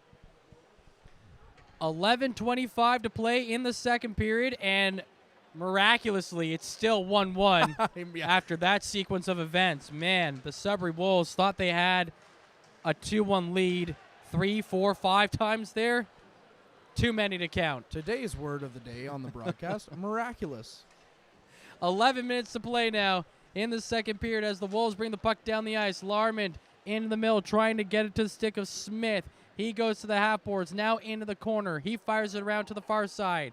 Anania is there. He plays it off the boards, chipped to the middle. That play's broken up by Kyle Jackson, and the North Bay Battalion have numbers going the other way. Jackson to Cole on the right side over the blue line to the middle. Petrov's there, but he can't get a shot off. A nice play on the back check by Biondi to tie up Petrov. And now it's Goyette going the other way for the Wolves. Coming right in, shot save made by Joe Verbetic. 10:35 to play in period number 2. 1-1 the score. Well, I've really sung the praises of Joe Verbetic here in this game, Derek, so I'm not going to do it again. I'll let you do it this time around. There's so much to say about Joe Verbetic and how well he's staying calm and collective in that net, even when he didn't have his stick on that last furry. Face-off won by the North Bay Battalion. They clear the zone, and they dump it into the Sudbury end. Chasing it behind the net is Winslow. He tried to play it out in front. That got broken up. Into the corner. Wakely there for North Bay, looking to play it to the middle. That gets broken up. Sudbury, can they clear it here? They can. It's at the blue line. Kept in by Winslow. He fires it behind the net on the end boards. Wakely, centering pass on the backhand. They can't bury that one past Weeks. It was Van Steensel with that last-ditch effort. In the neutral zone, Van Steensel turns it over. Goyette going the other way. Around a defender. Passes to the near side, but it's out of the reach. Now off the half board. Shot comes in. That goes wide of the net. To the point, another one coming towards the North Bay net. Off the skates of Wakely into the corner. It's passed back out in front. Sudbury looking to maintain possession. They found the puck. It's to the point. Rebo to the middle. Thompson. His shot is blocked by a diving Van Steensel. It's at the point. Rebo now. His shot off the knee of Van Steensel. It goes in the far side corner. Van Steensel hobbling around in the middle of the zone. Puck still in the corner. It gets cleared from that area. Sema trying to get it out. He gets hit and knocked down. The puck goes back into the corner. 9:20 to play in this 1-1 tie. As the puck is shot around on the near side. Van Steensel still out there. The puck goes back behind the net. Wakely to the near side corner to Rose. Rose to Van Steensel, and that will clear, but they can't get it past the center ice line. Thompson coming back into the play for Sudbury. He dumps it down. It's off the back of the net. The Wolves center it. In all alone, scores. Alex Asadorian with his first goal, and the Sudbury Wolves lead it 2-1. Bit of a misfortunate play there for the Battalion, and Joe Verbetic, who had been so stable in net up into this point, and not much you could do about that. The Asadorian was just left all alone in front of the net on a nifty passing play by the Wolves, and a bit of a defensive zone breakdown as they took an unfriendly bounce right off the boards, and he was left all alone in front of Joe Verbetic. Well, when the Battalion cleared the puck, it never crossed the center ice line, and a couple of guys got off the ice in a much-needed, desperate change, but that left the far side of the ice open, and the Battalion just could not get back there in time. Now they're looking to regroup. Here's Nelson down the ice on the backhand. It's off the body of Weeks on the blue paint, and he finds it and corrals it for a stoppage in play. Almost immediately, Matt, the Battalion are just like, oh, well, you scored? Okay. Here we go. We're coming back. And there is the buzzer to signal our TV timeout, but what a flurry of action as we near the halfway point of the second period, Derek. Yes, Matt, exactly that. A lot of action going on here at Memorial Gardens between the Sudbury Wolves and the North Bay Battalion as the Wolves continue to lead 2-1. Coming up in the second intermission, we'll have a recap of this exciting hockey game so far. We'll have a look around the OHL as there's two other games on slate on this Thanksgiving Monday. And we'll also be joined by Sudbury Wolves play-by-play man Thomas Mercier as we're going to talk about everything hockey around here in Northern Ontario and how hockey is thriving. Thanks, Derek.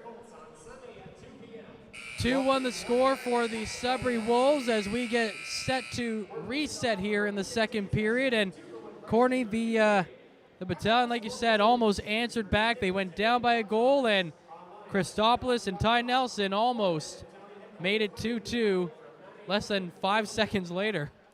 Absolutely, Matt, and that's the hallmark of this team this time around is they're not going to sit back around and kind of collapse in on themselves. They're going to be out there making it really tough to play against for the whole 60 minutes.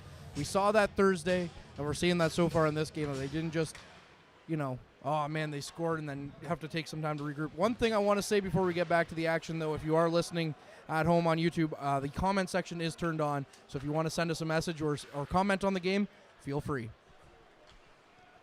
Thanks, Courtney. Playback underway. Delich gets it out of the zone. Down the ice is picked up by Nelson of the Battalion. He turns and fires it ahead off the stick of Arnsby, and it bounces off the end boards. Played back there by Arnsby, trying to get it past Collins. He can't do it as the puck comes to the point. Nelson is there for North Bay, briefly keeps the puck in the zone. Musty breaks up that play, and it's out to the neutral zone. Coming down the right wing side, it is Collins. He tries to play it to the middle, can't do it, and now a penalty is coming up against the North Bay Battalion as one of the Battalion players got penalized as Collins was coming into the zone. And now as the Battalion touch the puck, we will get that call with 7:52 to go in period number 2. Hooking will be the call, and it looks to be against Mathurin. So I believe this will be his first penalty of the season. Check that. Second penalty of the season against Mathurin. I don't really want to sit here and berate refs or anything, but the call from here, or looked like from here, that Mathurin got the stick down in the legs, and it was either a slash or the guy stumbled a little bit on a trip. Either way, I think it's a very weak call against Tanias Mathurin here. And even to call a hooking, I don't know. I really don't. I personally think it was a really weak call. As Brandon Coe's off to Face the off races. one by the Battalion. Coe out of the zone. One man to beat. Gets around him on the backhand. He gets denied by Weeks. What a play by Brandon Coe just to make that one close. Right off the draw. The Battalion penalized for 2 minutes. 7.5 to play in period number 2. It's a 2-1 score for the Sudbury Wolves, but twice now it's very close to have been 2-2. I think Brandon Coe's going to have some nightmares tonight, Matt, on the amount of scoring chances that he's had and haven't been able to bury. 7:12 to go in period number 2 as the Battalion dump it right back down the ice. The Wolves regroup on their third power play of the game. Over the blue line, play broken up, sent down the ice by Van Steensel.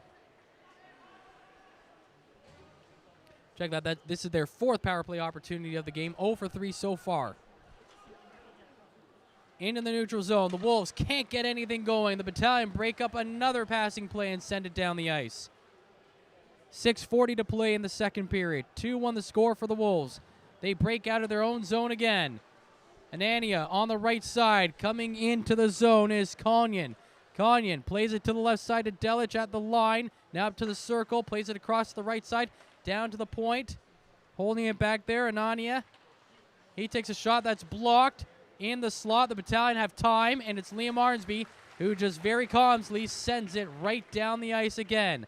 20 seconds to go in the Mathurin penalty. 6:05 to play in the second period. 2-1 Sudbury lead. Bringing it out of the Sudbury zone is Goyette. Has some trouble getting through the middle, but maintains possession going over the blue line. Play in the middle. Liam Arnsby breaks up the pass, and he goes the other way. 3-on-2 into the zone. The pass across the left side is blocked on a superb pack check by Ethan Larmond to get in the way of the Arnsby pass. We're back to 5-on-5 play as the penalty is over. And the puck is at the North Bay blue line, played back to the middle, up ahead to Delic, and Delic goes in offside. And that will bring us to a stoppage of play with 5:38 to go in the second. It's a 2-1 Sudbury lead. Shots are 17-16 in favor of the Sudbury Wolves. A lot more back and forth here in this period. It's kind of been like the last 10 minutes of the first period have been turned into this entire period so far. Both teams getting good chances, but the Battalion, I think they've gotten more, but Sudbury had the really dangerous opportunity and then come away with a goal as of right now to give them the 2-1 advantage. Yeah, the next one is a big one, no matter who gets that one, right? In the middle, North Bay control. On the left side, Podaluch tries to get around the defense. He beats him, but he can't beat Weeks, although he will draw a penalty for his team as Podaluch was held onto trying to get past that defender. So going into the box, I believe it's Konyan. Check that for the Sudbury Wolves. It's Asadorian. Well, you know what? If you go hard to the net, again, one of two things are going to happen. You're going to get a great scoring opportunity, or you're going to be able to draw a penalty. And just like that, Podaluch drawing a penalty for the North Bay Battalion. And this is what you guys were alluding to in the intermission about the young guys on this team. Not only are they getting the ice time, but they're making use of it. Even if they aren't piling up the puck in the back of the net, they're doing things that are productive. Absolutely. Every shift you notice something by this group of kids.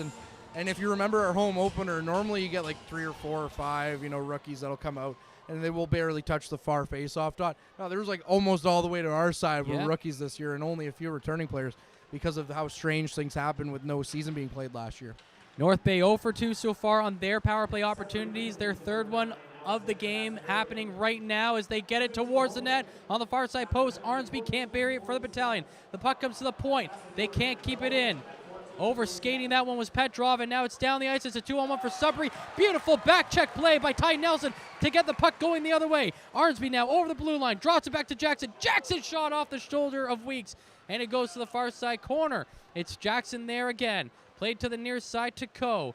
Coe to the hash marks. Feeds it to left side. Jackson shot in the glove of Weeks, and he'll hold on to it for a stoppage and play. 4:35 to go in the second period. 2-1 score for the Wolves, but they are shorthanded for another minute 22. Unfortunately for Jackson and the battalion, he had to kind of hesitate there as he had to make sure the puck was on his stick before he let it go. That gave Weeks enough time to get across the blue paint and be able to glove that one down. Face off inside the Sudbury zone. Stick side of Weeks, the goaltender. Arnsby out there for a second consecutive draw on the power play. They win it. They control it in the corner. Arnsby's there. He tries to feed it to the point. It's out of the reach of Ty Nelson. He'll chase it back into the neutral zone, skating all the way back to his own hash marks. And now he feeds it up ahead to Coe. Coe down the right wing side for Van Steensel. He gets into the corner and now feeds it back down the half boards for Coe.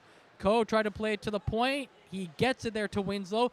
He sends it across the left side. The shot comes in from Petrov, and that's stopped by Weeks, and he'll hold on to it for another stoppage in play. I mean, he already has 4 goals in 2 OHL games, but Avi Petrov, man, he's got a shot. It's fun to watch him just load up and shoot that puck on net. And each time you do, it's not like, it's just this guy taking a shot, whatever. No, there's a legitimate chance that he's going to go in the net. That's how good the shot is every time.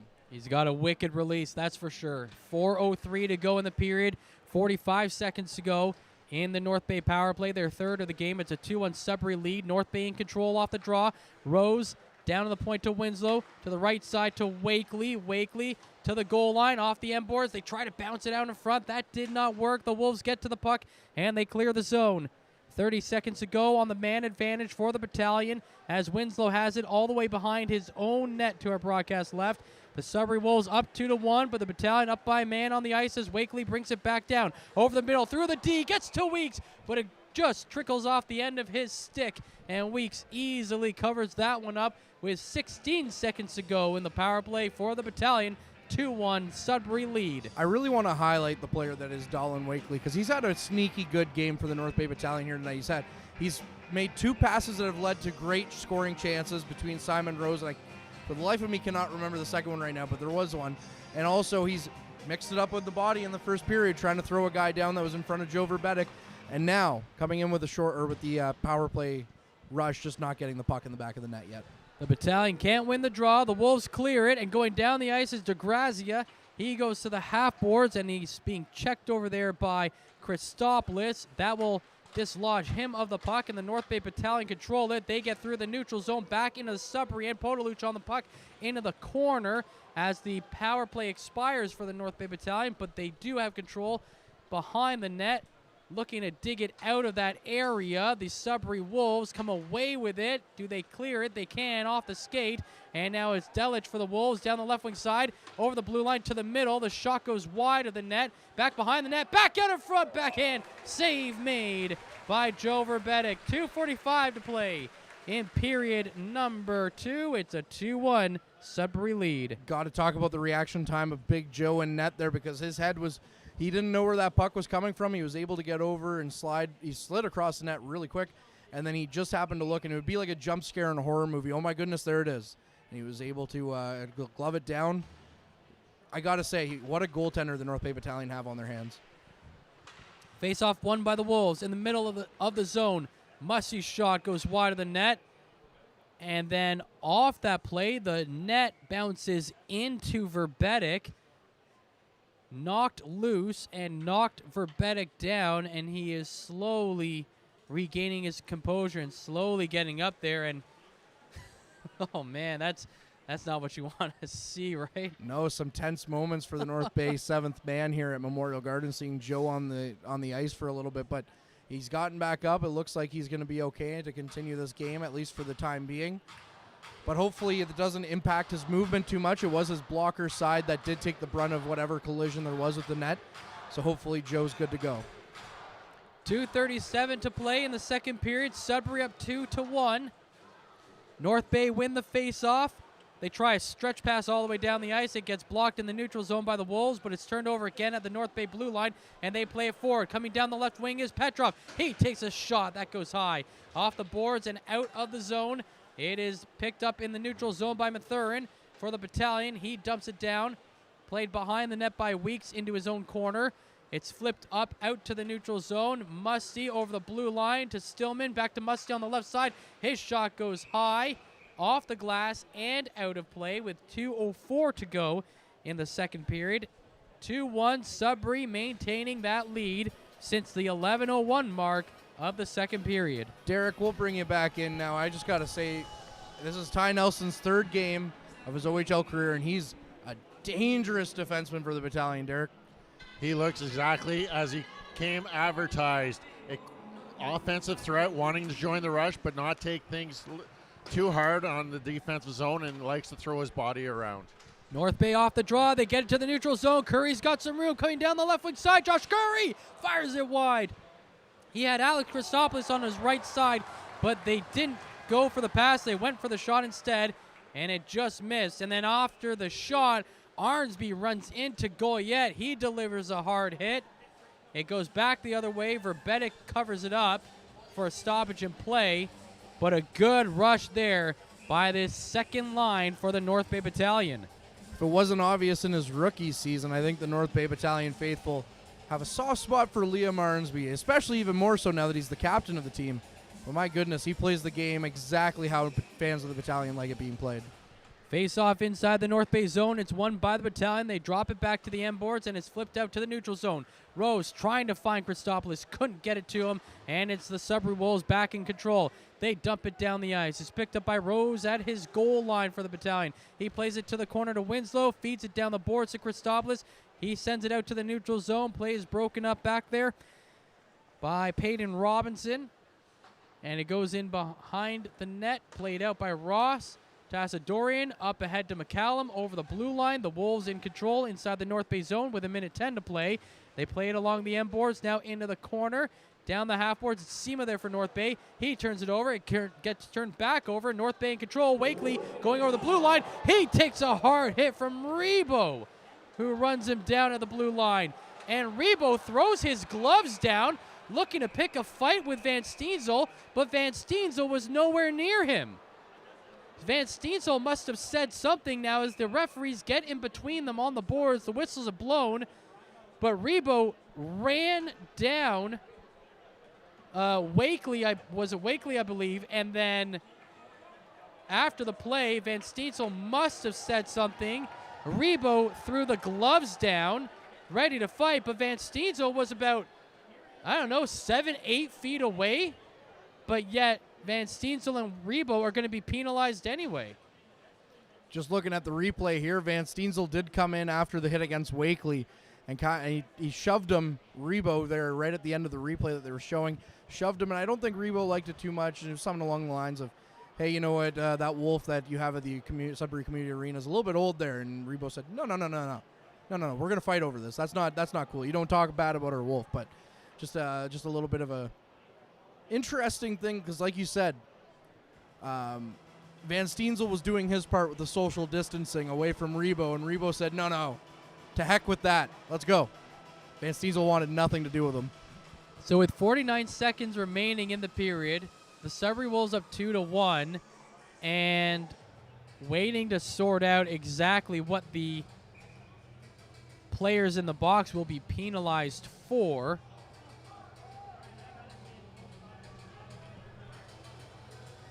And Ryan Olahan on the Battalion bench seeing 2 minutes going up on the board for his player Van Steensel, and he is not happy. And the entire Battalion bench is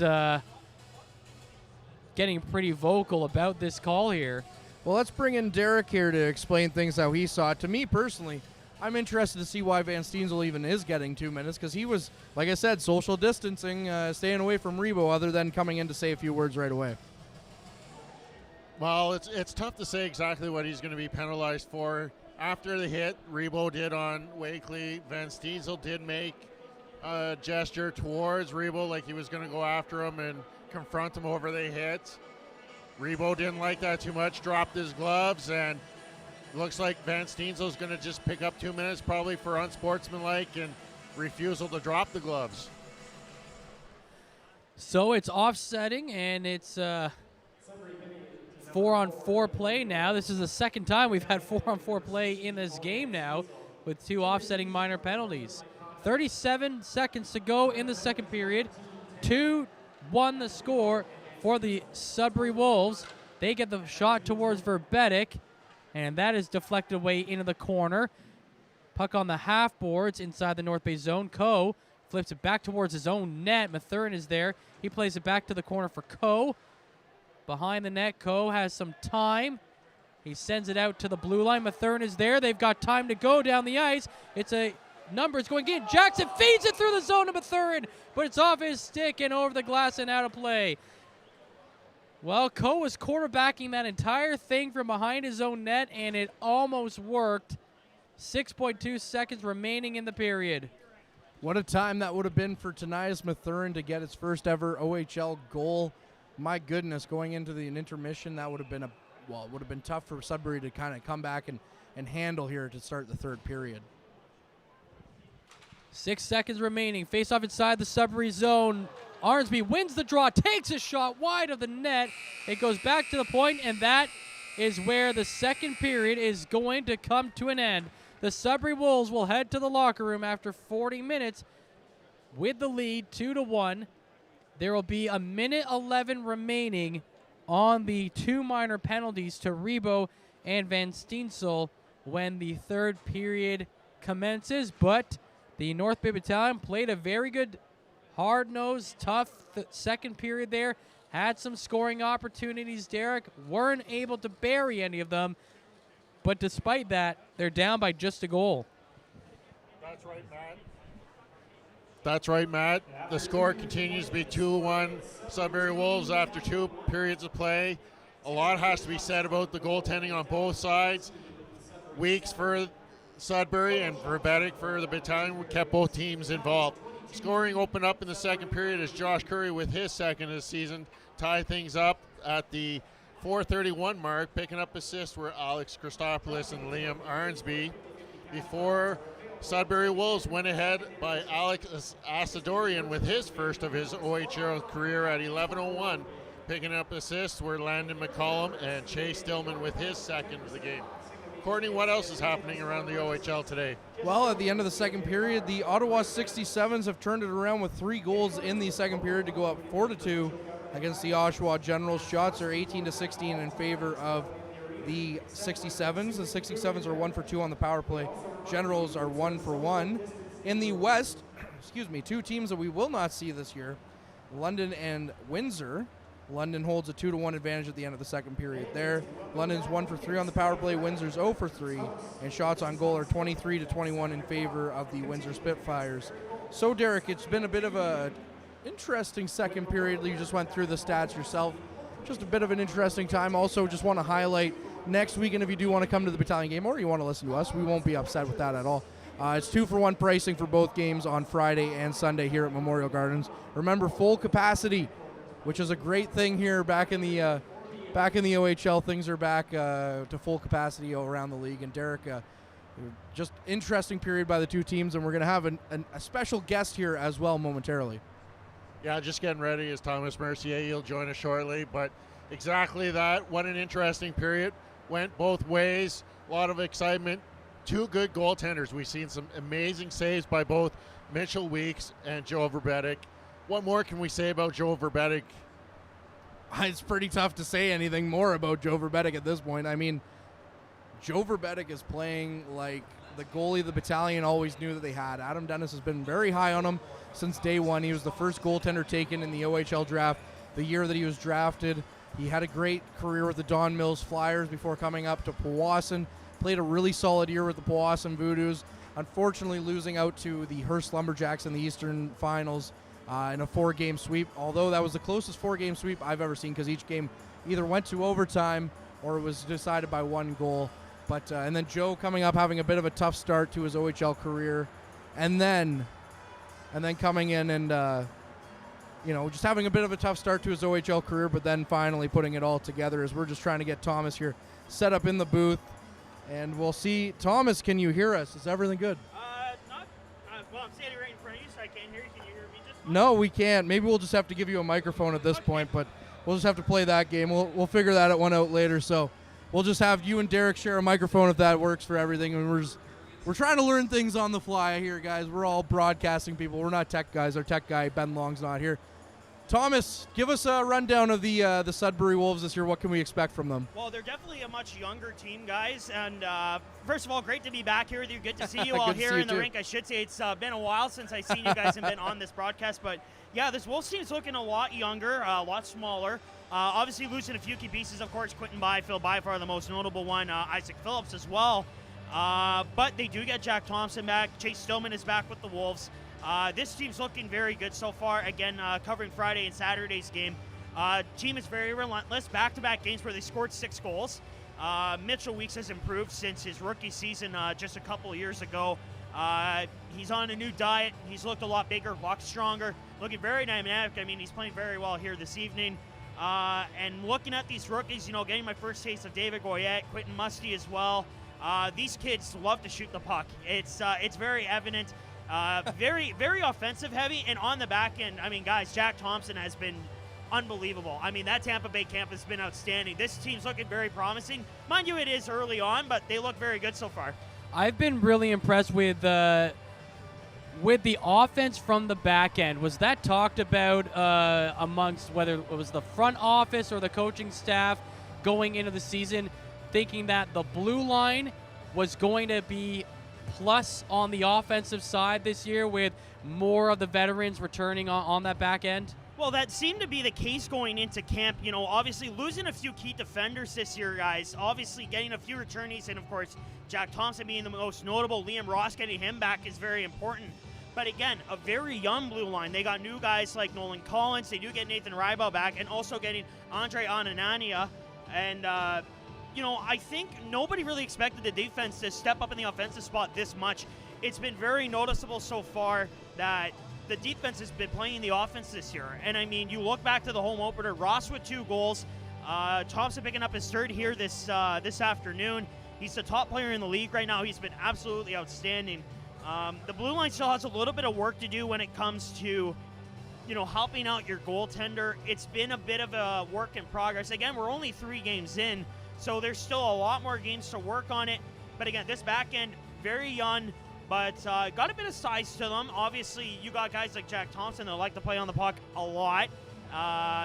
Just getting to know Nolan Collins a little bit. He loves to try and stand tall. He's still trying to get his feet wet. But I noticed with Nathan Rybow and Andre Anania, really love to step up and throw the body whenever. They're not afraid to. And we saw that just a few minutes ago with Nathan Rybow. Surprised the Wolves aren't on the penalty kill. But regardless, the Wolves defense is definitely not, I don't think, what the Wolves front office would have expected early on. But you know what? It's a good start so far. It's good to see the defense really stepping up in a big-time spot, and so far it's paying off. I wanted to ask, you guys had Quentin Byfield, of course, superstar in this league. He's going to go on and hopefully do some good things with the LA Kings. In a normal year, he probably would have came back last year because he didn't make the Kings right away. How bittersweet is it to see him with the Kings now, but not necessarily just that, or he's injured right now, I should say. But how sad was it that with the season canceled, you guys didn't get an extra year of Quentin Byfield? Well, this is the first time I've actually talked about that. So, we were expecting, obviously you guys and myself had been hearing the back and forth between the government and our commissioner, David Branch, about restarting the season. Rules having to change, no fans at all. Owners were not happy with that whatsoever. Losing a year of Quentin Byfield sucks. It really does. There's no other way to put it. Dynamic player, one of the best in the Ontario Hockey League, no matter who you cheer for. And again, he's off to greater things with the Kings. He is injured right now, and that was a really tough injury to watch. Hopefully he comes back soon. Could go down as one of the greatest Wolves of all time. It sucks losing a year of him, but you know what? He's off to do better things right now. Played with the Ontario Reign last year in the AHL's condensed season. He had a very productive year playing with guys like Arthur Kaliev, Akil Thomas. It was a good year for him down in the American Hockey League. So, I think he's off to do a lot better things this year, and the Wolves will obviously hold a place in their heart for him going into the future. And, if it comes to be, maybe his number gets retired, guys, who knows, or even ends up with a place on the Hall of Fame in the Wolves Arena. What's it been like to see the evolution of Mitchell Weeks? I know that Sudbury fans were really worried, thinking that they had no one to step up and replace Juuso-Pekka Luukkonen from a few years ago, who took the league by storm. And it seems like Mitchell Weeks has done more than they could have asked for in terms of stepping up and molding himself into a number one goaltender. Yeah, absolutely. It's, like I said, a big step up for him in his rookie season, having to share the net with former battalion Christian Purbu. There were a lot of question marks going into the playoffs that year about who was going to be the number one guy. Signs were pointing towards Purbu at one point, and then started to go back to Weeks because, again, Purbu got hurt, guys. So Weeks had to take that spot by control. But again, with the season cut short, and like I mentioned, my mom actually billets Mitchell Weeks, so we've known him for a few years. Grew up with Mitchell Russell and Isaac Phillips in the same Barrie neighborhood, literally like one block down. He's on a new diet, a pescatarian diet, and I gotta say, his skin tone is a lot better. He's gotten bigger, he's gotten stronger. He actually took onto the ice with some NHL guys, Mitchell Marner, John Tavares, Ottawa's goalie coach as well. He's had a lot of training lately, which is good for a goaltender because as an OA goaltender, you don't know what to expect from them. And Mitchell Weeks being put into that spot so far, it's worked very well for him. Again, his game has absolutely changed. At least in my eyes and a lot of other Sudbury fans' eyes, it has changed for the better. He looks very strong. His post-to-post transition looks a lot better. And I think Mitchell Weeks, he's been told, you have the spot as long as you run with it. And guys, I think he's running with it. He looks great. Couple of more questions for you, Thomas, and then we'll let you get back to your own broadcast. With Mitchell Weeks, I know you guys billeted Isaac Phillips, but is Mitchell Weeks, is this his first year with you guys? No, this is actually technically his second year with us. Okay. So Isaac wanted a roommate, and he got one. And, of course, it just so happened that, again, Isaac and Mitchell played for the same team back in midget, and he found up being drafted, and he was brought in for his rookie season, and, he happened to be placed in our house, so it was almost perfect.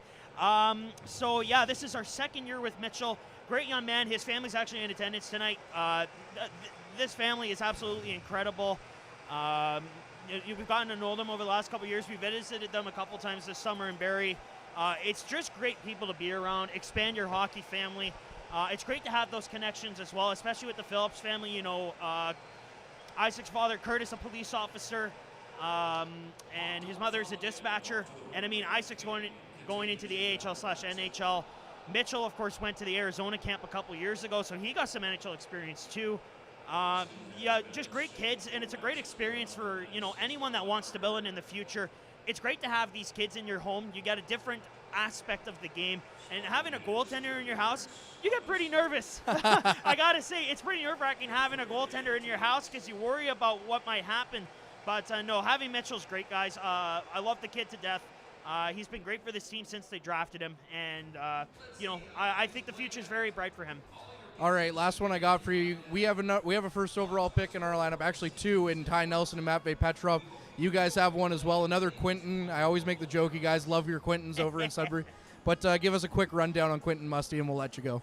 Oh, wow. I saw Quinton Musty only once during the training camp because I was working. But what I can tell people is he's a guy that loves to shoot. I was in the Sioux on Saturday, guys, and he had like 7 or 8 shots on goal. He loves to shoot the puck. He's dying for his first. I think he might get it at some point.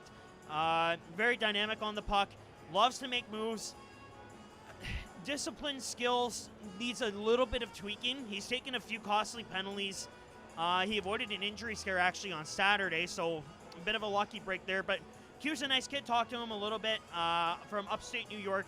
He's a very bright kid. He's got a bright future ahead of him. Very dynamic on the puck. Loves to move it around and loves to shoot. So that's someone you got to keep an eye on. And this is actually my first time seeing Ty Nelson and Matvei Petrov. Of course, I saw the highlights from Thursday night against Peterborough. Petrov is wow. That's all I can say. Ty Nelson, I didn't really notice him too much yet, but all I know is this guy's a great defender. I think he's going to be a great piece for you guys going into the future. I would expect him to get drafted Yeah, I think the future is bright for both sides, especially for Sudbury. And like you said, they love their Quintons. His name spelled a little bit differently, but you know what? Musty has become a must-see in Sudbury. The fans love him already, and it looks like the fans are already loving Petrov and Nelson here. So yeah, it should make for a great season for these kids. You must see Musty if you're in Sudbury. Thank you so much, Thomas. We appreciate the time. Thanks, guys. Thanks, Thomas. That was Thomas Mercier, play-by-play person for the Sudbury Wolves. And again, thank you very much for joining us and talking about the Sudbury Wolves. Talking about the first overall, both Quinton Musty and Ty Nelson, the first 2 overall picks in the OHL the last couple of years. No way do either of these guys look out of place. Both of them look like they've been in the league for numerous years, and you know what? They both have bright futures ahead of them. Yeah, they really do. Musty has been on the attack quite a bit, as Thomas has said. You know, he really seems like he's fighting for it and looking for that first OHL goal, and he's had a couple of opportunities to get it here tonight. So far, he's been held scoreless in that regard. But on the battalion side for Ty Nelson, it's interesting that he comes in with that offensive flair, but he is a defenseman, and at this level, it's incredibly hard to learn and mold yourself into an elite defenseman. So I think that's where the pressure is going to be on Ty Nelson is how do you focus on both those sides of the game while helping your team win? And I think for Ty Nelson, I don't see it taking very long for him to figure out. It seems like he's just around the corner from having that big breakout. Well, sorry, Derek, not to step on your toes a little bit, but he did have a pretty good second period, I thought. He had a breakaway, almost potting his first goal, Derek. Yeah, and what he brings to this team is he brings that offensive threat, but he has that speed to get back into the play and not let his team down defensively. He knows the guy to pick up when he's on his way back. He picks up that second man or the trailer. And the staff that is with this team, and Simon Rose, Avery Winslow, the experience that those guys bring, they're going to have this young man and tutor him, and good things are ahead for Ty Nelson. Good things are ahead for Ty Nelson for sure. I think good things are also ahead for Tanias Mathern as the battalion come back out on the ice here with 1 minute and 20 seconds before puck drop. But I think Tanias Mathern as well, he gets overlooked because he's playing with Ty Nelson, but man, that kid's got a bright future in this sport as well, I think. Like, what confidence is that giving you as a rookie when you have a defensive pairing of Ty Nelson and Tanias Mathern? These two young guys, they look like they've been paired together for, 2-3 years. The trust that Coach Ryan Houlihan has in these two youngsters is above and beyond their age. Absolutely, and one thing to look at when you look at Nelson, you look at Mathern, you look at Wakely, you look at Van Steensel in this lineup. They were all captains or wore letters the year that the battalion drafted them. So they already were pretty mature for their age, and now we've only seen them go up an extra year. Exactly right. And you know what? That captainship, even though you don't have a letter on your jersey, you can still bring that captainship into the dressing room, onto the ice. And it's little things like that that make you an even much better player going forward as these youngsters learn this game to get to the next level. Absolutely. All right, Derek, thanks for your comments. Derek will rejoin us for the post-game show, and we will get you reset for period number 3. 1 minute, 11 seconds on the penalties to Van Steensel and Rebo. 20 minutes on the clock for period number 3. It's a 2-1 Sudbury lead.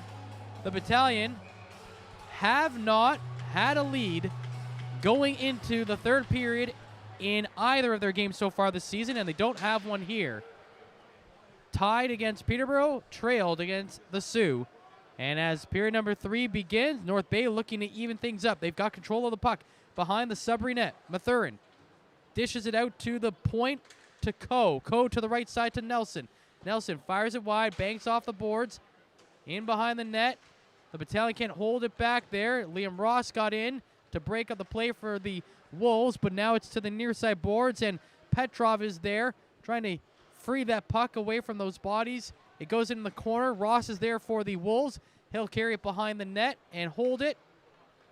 Brings it down his right wing, sends it over to Konyan. Konyan coming down the right wing side all the way into the North Bay zone. Fires it at Verbetic. It's off his glove and picked up by the North Bay Battalion, and they will try to head the other way. Ty Nelson through the neutral zone. Gets around one man, goes in over the blue line, into the corner. Nelson still in control of the puck. Sends it in front to Petrov, and it's just wider. Check that. It was Christopoulos set up in front. Now it's into the corner. Nelson is down. Christopoulos trying to help him out. The puck comes to the middle of the zone, controlled by Ross, and he comes down the ice, sends it to his right wing for Rebo. He backhands it towards Verbetic. He stops it, and a couple of players collide with the net. That gets knocked loose, and we'll have a stoppage in place. So we're back to 5-on-5 now after those minor penalties expire. It's a 2-1 lead for the Wolves, and we've played 120 here in the third. Very interesting. Something you kind of pick up while you watch a hockey game. There's been a lot of times where the net's fallen off the mooring in this game, and that's from bodies crashing into them. So both teams are really trying hard to get the goaltenders off their games, and you know what? It's kind of been working so far. I mean, it is a 2-1 game, but there have been a lot of instances with, like I said, either penalties being called because of it or players going into the back of the net. Face off inside the North Bay zone. It gets sent into the near side corner. A couple of bodies digging away at it. McCallum for the Wolves gets it to the half-boards to Stillman. Stillman gets knocked down. North Bay gets control of the puck. They send it the other way into the attacking zone. Go the Battalion. Christopoulos can't hold it on the boards, and it's the Wolves on the counterattack. Over the blue line, onside to the middle. McCallum's shot, save made by Verbetic, punching it into the corner on the far side. It's picked up over there by the Wolves. Stick check made by Winslow. Can't control the puck to the point. Stillman has it. To the right side. Collins walking in. Shot save made off the blocker of Verbetic. It's back to the point. Stillman there for Sudbury. Feeds it into the corner. Arnsby there for North Bay. He flips it to the far side boards. The Battalion waiting on it. They get up to the puck. Looking to clear the zone. They can't do it. And now, as the Battalion touch it again, or check that, as the Wolves touch it, they will get penalized there. A trip will be called against the Wolves. And North Bay about to go on a very important power play. 17:47 to go in the third period, and the Battalion are down 2-1. DeGrazia in the box for the Sudbury Wolves here to begin this power play, or I should say for the entirety of this power play, because I don't think he's getting out of the box for 2 minutes unless the Battalion score a goal. But the Battalion looking to make momentum go back in their favor. Face-off in the near side circle in the Sudbury zone. The Wolves win it, and the Wolves clear it. The Battalion are 0-for-3 so far on their power play opportunities. They bring it out of their own zone, down the ice, going into the far side corner in the Sudbury zone is Coe. He sends it around the boards to Petrov, sending it back behind the net for Van Steensel. To the half boards on the far side to Coe. To the middle, Nelson. He takes a shot, deflected, and just wide. Behind the net, Van Steensel dishes it off to the corner to Coe. Coe to the half boards. Down to the point to Nelson. Nelson back to Coe. No, his shot is blocked, and it's picked up by Biondi. In on the breakaway, all alone. Shot save made by Verbetic. Biggest save of the game, no doubt there by Big Joe. Just watching Ty Nelson now skate over to Joe and make sure that, hey, thanks so much for getting me on that, because Ty Nelson, the shot was blocked. He didn't get a good jump back, and then he tripped at the red line. So Joe Verbetic was really all on his own from that, and then Ty Nelson going right over there, making sure, hey, Joe, are we cool? I'm so sorry. Thanks for bailing me out. Face-off won by the Wolves, shot in and deflected away by Joe Verbetic. Remember, the Wolves do have a shorthanded goal in this game. Coming down the ice are the Battalion. It's Christopoulos over the blue line. His pass gets broken up, and the Wolves going the other way, but Goyette decides to backtrack, drops it to his own blue line, and now it's fired down the ice. Off the back of the net, Winslow plays it for North Bay with 45 seconds to go in this power play. 16 and a half to play in the third. North Bay trailed by a goal, but they got the man advantage as they bring it over the Sudbury blue line into the near side corner. Arnsby leaves it for Rose, who passes it back to the half boards for Christopoulos. Into the corner, Rose centering, can't get a shot off. It's picked up by Arnsby on the half boards. The Battalion captain switches spots with Rose. Rose looking for some assistance. He plays it on the end boards for Arnsby, who feeds it to Wakely on the far boards on the far side. Back to the middle. Wakely skating. Sends it to Rose. He scores. Simon Rose deflects it in on the pass from Wakely. The power play goal for the Battalion ties things up at 2, 4 minutes into the third. I talked about him very briefly, Derek, in the second period. Dolan Wakely's been having a bit of a quietly good game for the North Bay Battalion, setting up that goal there. He's getting a couple of passes as well that have led to some good scoring chances. You're going to take credit for that one again, Courtney? No, I know you mentioned him too. But yeah. I know you mentioned him too, but yes, I am going to take credit for him. What I really like there is his patience with the puck. He didn't rush it. He made sure he made a nice pass that stayed on the ice for Simon Rose, who was able to tap that one into that yawning cage to tie things up here at 2s. Simon Rose with his first goal of the season. And we want to say thanks to Travis Rose for listening in Ottawa to the broadcast on the YouTube page. Thanks, Travis.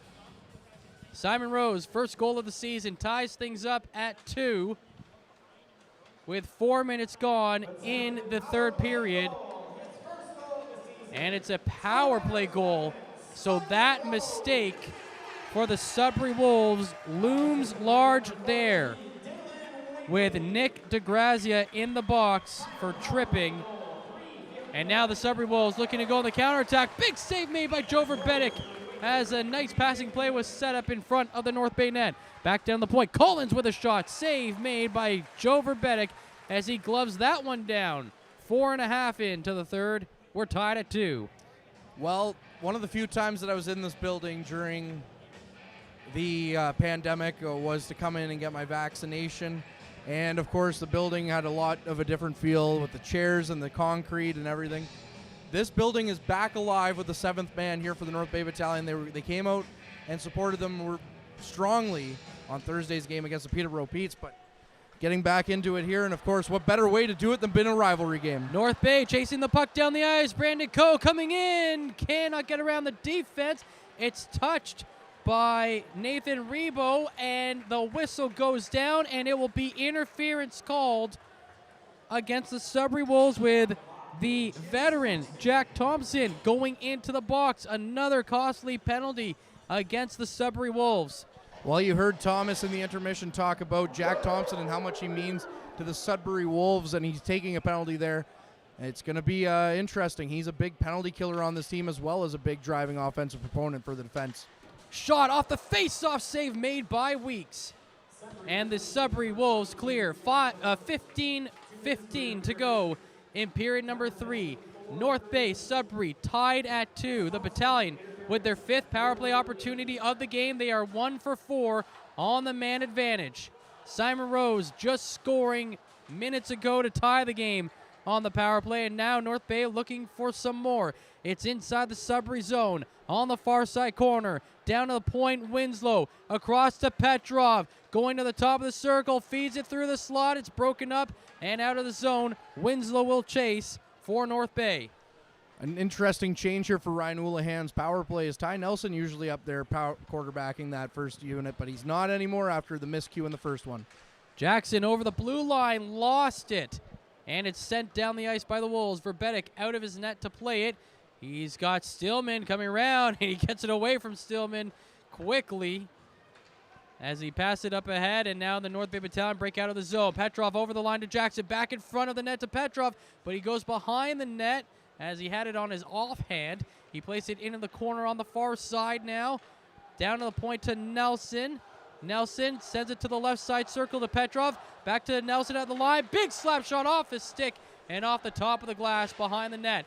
Down to the point, kept in the zone by Petrov. Makes a nice move to get around one guy, but can't get around the second. Collins breaks up the play, and Collins goes down the ice into the North Bay zone. His shot is stopped by Verbetic. Off the far side corner, it's picked up by Goyette. The Wolves send it back to the point to Larmond. Larmond takes a shot. That gets knocked off his skate in the corner, and North Bay recover the puck. They will head the other way. They've got numbers. It's Van Steensel over the blue line, sending it to the middle, but knocked off the play was Christopoulos. He gets it back to the point to Rose now. Rose back to the left side to Christopoulos. Walking in shot off the crossbar. Down to the point. Nelson shot just wide of the net. It's Rose now on the half boards on the near side. In behind the net, Van Steensel plays it out in front. Christopoulos finds it. He goes back behind the net. Plays it to the far side boards. It's Wakely. He'll fire it back back around the end boards to the near side. Christopoulos trying to get control of it against Thompson of the Wolves. A couple more guys join in. It goes to the point. Shot comes in, and it's high over everybody and over the glass and out of play. A flurry of action with 12:56 to go in the third. 2-2 here at Memorial Gardens. It'll be interesting to see. What Ty Nelson does, because you could tell that he was kind of really trying to atone for that mistake on that one power play opportunity, where he gave up a shorthanded opportunity to the Wolves, but he came out flying on that one. Another player to watch for is Alex Christopoulos. If you remember, you think he scored 12 goals his rookie season, but the majority of them came in a month-long span just before the break, and he's looking like he's flying out there right now. A lot of work credited to Scott Ray for helping him find his scoring touch. Assistant coach Scott Ray and Alex Christopoulos working extra hard for Alex Christopoulos to find the back of that net. We're back to 5-on-5 play now here in the third. 2-2 the score, so the Sudbury Wolves survive that penalty kill. And it's the Wolves coming out of their own end with the puck down the left wing side. It's Musty to the net. The shot save made by Verbetic. Down to the half boards. Musty keeping it in at the point. Sends it to the far side. Poke check made by the Battalion. And they get it out over the blue line. Now they retreat into their own zone. Played to the near side. It's Lukin for the Battalion. He plays it forward. It's off the hand of Asadorian. And the Battalion had a shot there in the zone, but then it's deflected away, and it's Stillman going the other way for the Wolves. Stillman to the middle. To Delic, the shot. In and out of the glove of Verbetic. The Battalion netminder keeps that one out of the back of the net. Delic again from the point. That shot is blocked by Verbetic. To the near side. Hard check. Down to the point. Thompson on the puck. He plays it to the boards. It's broken up by the Battalion, and they find Coe in the neutral zone. Coe going down the other way. He sends it to the point to Petrov, but they're saying Petrov came in offside, and I don't know if that puck ever cleared the zone. Well, we're up here for a reason, Matt, but I'm kind of with you on that. It looked like it was tough to see if it had actually cleared the zone. Derek will bring in your eyes as well on that one. But I'm getting the Powassan Voodoo's trainer, J.J. Johnson, sitting in front of me trying to tell me that it cleared the zone. But, Derek, anyways, your thoughts? I'm going to go on the side of JJ. It did clear the zone. There was a little bit of white in between the puck and the blue line. Playback underway as the Battalion bring it in. This time onside, off the half boards and back out over the blue line, and North Bay have to retreat to get it. It's Petrov back there. He plays it forward, and the North Bay Battalion dump it in. Thompson gets to it first for Sudbury, and he clears it right away into the neutral zone. 11 minutes to play in the third period, 2-2 the score. The Battalion come in. Petrov to the middle to Cole, the shot, and he just fires it wide. He was coming down deep into the zone and couldn't bury it. Now Mathurin to Cole in front, deflected, and that is denied. Back out in front, they can't get a shot away. At the point, it's Petrov. Feeds it down the half boards for Jackson. Jackson tries to get to the corner. That's blocked. It's back down the half boards again. Couple of guys digging away at it. It comes into the near side circle. Coe can't hold it there. It's out to the neutral zone, but it's Nelson back there for North Bay. Hard pass across the zone of Mathurin. Up the left wing side to Jackson. Jackson looking for the stretch pass, can't get it. Now it's Sudbury going the other way. Goyette feeds it to the middle of the North Bay zone. That play is denied. It's now Curry in control of the puck. He sends it forward. Deflected off the stick of Christopoulos going in. But getting to the puck first is Rebo. He goes in behind the net, sends it to Collins. Back behind the net to Rebo. Back to the near side corner for Collins of the Wolves. He tries to clear it. That's caught by Arnsby to keep the puck alive in the zone. Arnsby now on the board, sends it to the point. The shot from Winslow wide. Off the corner, down the half boards to Rose. Rose feeds it back behind on the end boards for Curry.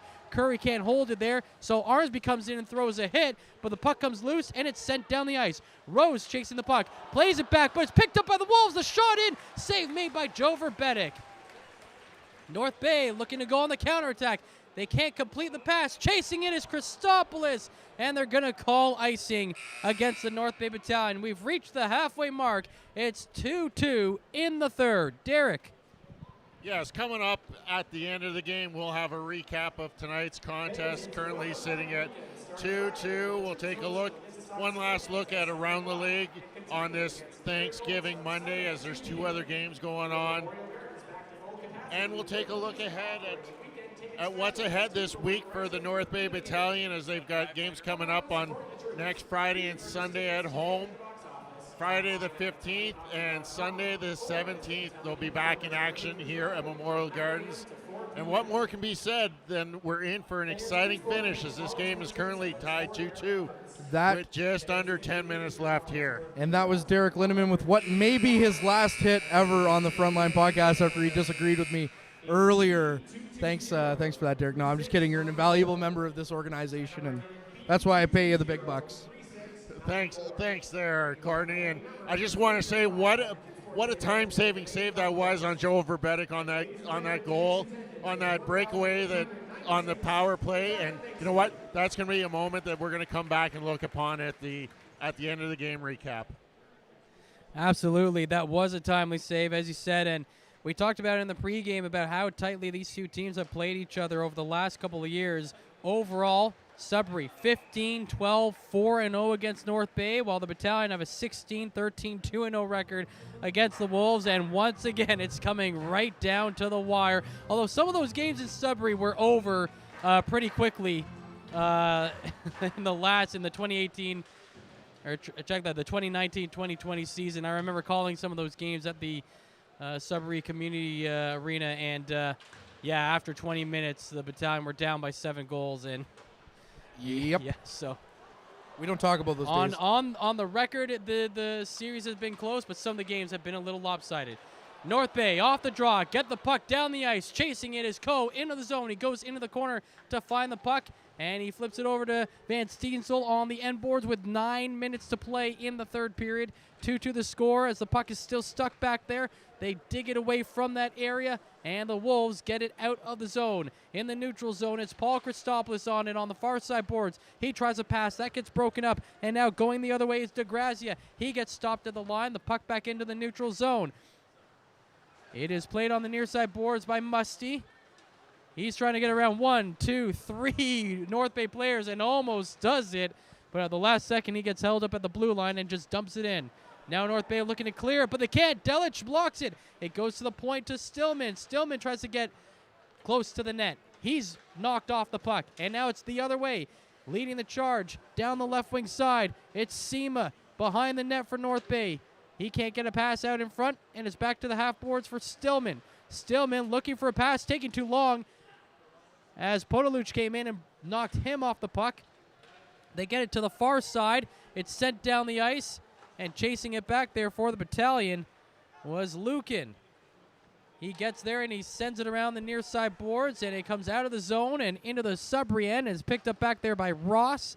Ross from behind his net sends it out to the neutral zone. Stillman can't hold it, but now Mathurin turns it over, and it's the Sudbury Wolves going into the zone, into the slot. They can't complete a pass, and now North Bay ends up with the puck again. Mathurin kicks it ahead. Mathurin going into the zone. Centering pass all alone. The shot. Glove save made by Weeks. What a setup from Mathurin to Sema, but they just couldn't bury it. 7:27 to go in the third, 2-2 the score. I'm sure, Derek, you will agree with me on this one that Tanias Mathurin has also had a very good game for the North Bay Battalion in this game. And, of course, Nick Sema with a great chance there on Weeks, but Weeks just standing tall. You know what? The thing I liked about Tanias Mathurin is he made that little mistake in the defensive zone. He didn't let it bother him, and he went the other way with some speed and created a great scoring chance. The Battalion being outshot 11-4 in this period, but they have had some great scoring opportunities. Play back underway into the neutral zone. It is Mathurin on it for the Battalion. Cross zone pass to Nelson. Nelson's cross zone pass deflected, picked up by the Battalion. It's Jackson out of the zone. He finds Nelson coming down the left wing side. Check that, the right wing side. He goes into the end boards, blows a tire, but the Battalion maintain possession. Jackson to left side of goal, scores! It's Brandon Coe with his third of the season. His third of the season gives the Battalion a 3-2 lead in the third. Well, Derek, I know Matt and I have talked about it a lot this game, but Brandon Coe is going to have nightmares tonight if he didn't put the puck in the net, because he's had so many golden opportunities to score here for the Battalion. Brandon Coe has had one of those quiet games. Yes, he's had lots of scoring chances. He's not one to be hasn't been as flashy as we've seen in the past. He's just been working hard in the right zone, and he's always there around the net when you need him. He was able to finish that one off, but yeah, that's going to take away some of the sting that was earlier in this game. with 6:50 to play. It's a 3-2 North Bay lead. And I love how Nelson really got that play set up. Then he falls behind the net, but kept the play alive to get it to Jackson. And we've seen that from a couple of these Battalion players today. When it seemingly looked like they were done and out of the play, they somehow keep the play alive. Able to keep it alive, and that's the name of the game at this point, because you never know what can happen, whether or not you're going to be able to keep something going when you blow a tire and almost look like you get embarrassed, but you still come away with an apple. The Battalion down 2-1 going into the period. Get back-to-back goals, and Nelson with his third assist of the season now on that Brandon Coe goal. A goal by Simon Rose at 3:59 on the power play to tie the game. A goal by Brandon Coe at 13:05 to give the Battalion the lead. The Battalion have control of the puck inside the Sudbury zone. Winslow with a shot from the half boards. That's blocked, but Weeks cannot hold on to it. It's cleared down the ice off a Battalion stick. So Verbetic will come out to play it, and he leaves it for Lukin. Lukin falls down behind the net, but again, gets back up and keeps the puck alive for his team. 5:20 to go as Lukin sends it out of the zone, off a skate, into the Sudbury end.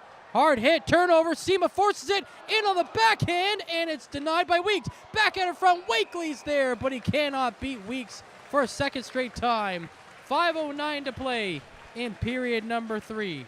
Derek, 3-2 North Bay lead. Derek, what have I been saying all game long? I know you said I took credit for it, but Dallin Wakely, he's having a pretty good game for the Battalion. You're starting to win that over on me. I will give you that he has been having a pretty solid game. And you know what? He was always talked about as being a steal of that draft back in 2020, and he's starting to live up to that billing. And you know what? What a great pick by GM Adam Dennis back in 2020. Yeah, they shared that story of picking him on the podcast, both him and John Wynn Stanley, where they said they thought he was a top 10 talent, and the next thing is getting close to their pick, at number 30. Big chance right off the hop from Matvey Petrov hitting the post. And it's Coe in control of the puck on the half board. Sends it behind the net. Knocked down as Petrov. The Battalion will be getting a man advantage here as the Wolves will be penalized for pulling Petrov down. Brandon Coe had the puck at the Sudbury blue line. He skates all the way back behind his own empty net as Joe Verbetic left the net, seeing the official's arm go up. So from behind his own net, he finds Jackson as the Battalion get the extra man out on the attack here. And Jackson finds Nelson. Nelson goes into the zone, plays it back to the point to Mathurin, into the corner for Nelson. Behind the net, Jackson right out in front, and Coe fans on the shot, but what a play to set that one up by everybody involved. North Bay now back in their own end, and they just let Sudbury touch the puck because they're going, okay, we tried it, it didn't work. Let's go on the man advantage with 4:18 to play in this 3-2 lead. Yeah, we kind of feel bad for you. You can have the puck back, I guess. No, North Bay momentum really going their way. I wouldn't be shocked. I don't think they're going to, but that Petrov chance off the hop, that could have been, from up here it looked like it could have gone in. Of course, the officials have better eyes on the ice than we do. They aren't going to be reviewing that play, but it was a very close to going to become 4-2 for the North Bay Battalion here from Matvey Petrov. North Bay on their sixth power play of the game. Off the draw, shot, off the skates. It gets to the point. Coe can't keep it in. A good play coming up high into the zone was Biondi to get that off of Coe's stick and sent it down the ice.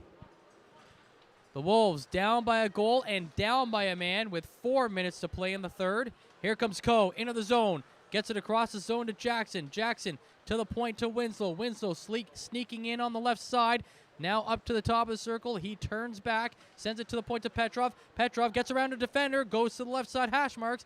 Now he holds it on the board, sends it to the middle. Jackson shot. It goes wide to the far side. It's Coe at the line. To the middle to Winslow. To the left side, Petrov. He's got room walking in. Tries to center it. It's off his skate to the line. Rose keeps it in at the line on the back end. Feeds it over to Winslow. Winslow plays it in behind the net on the end boards. Knocked off that puck was Jackson. It gets shot to the point. Rose is there for the Battalion. Rose can't get it forward as it's blocked off the glass by Biondi and cleared out of the zone. 3:10 to go in the third. 3-2 lead for the North Bay Battalion. With 45 seconds to go on the power play, they are 1 for 5 on the night. Here comes Nelson. Sends it in along the end boards, back down the half boards to Curry. Curry feeds it back the other way. Chasing it to the corner is Mathurin. He gets it down to the point to Nelson. Nelson's shot comes in, and it's a save made by Weeks. One thing I have to say that the North Bay Battalion started to kind of expose on Weeks a little bit is Weeks is good, with the shots coming in and his rebound control. Earlier in the game, too, he was able to get to side very quickly. But a lot of the last couple of goals for the battalion have been ones where they move the puck side to side, like I said, really quickly. Face-off won by the battalion. They go to the net right at the far side post. Curry had a shot, but it's deflected off the body of Weeks, and he finds it right on the blue paint, and he'll cover it up for another stoppage in play. Another stoppage here. Things are starting to slow down a little bit as they try to tighten things up defensively, both the Wolves and the battalion. 22 seconds left on the power play for the battalion. Shots are now 32-30 in favor of the troops. And off the draw, Sudbury gains control. They send it the length of the ice. Verbetic holds it at the goal line, and he'll leave it for Nelson.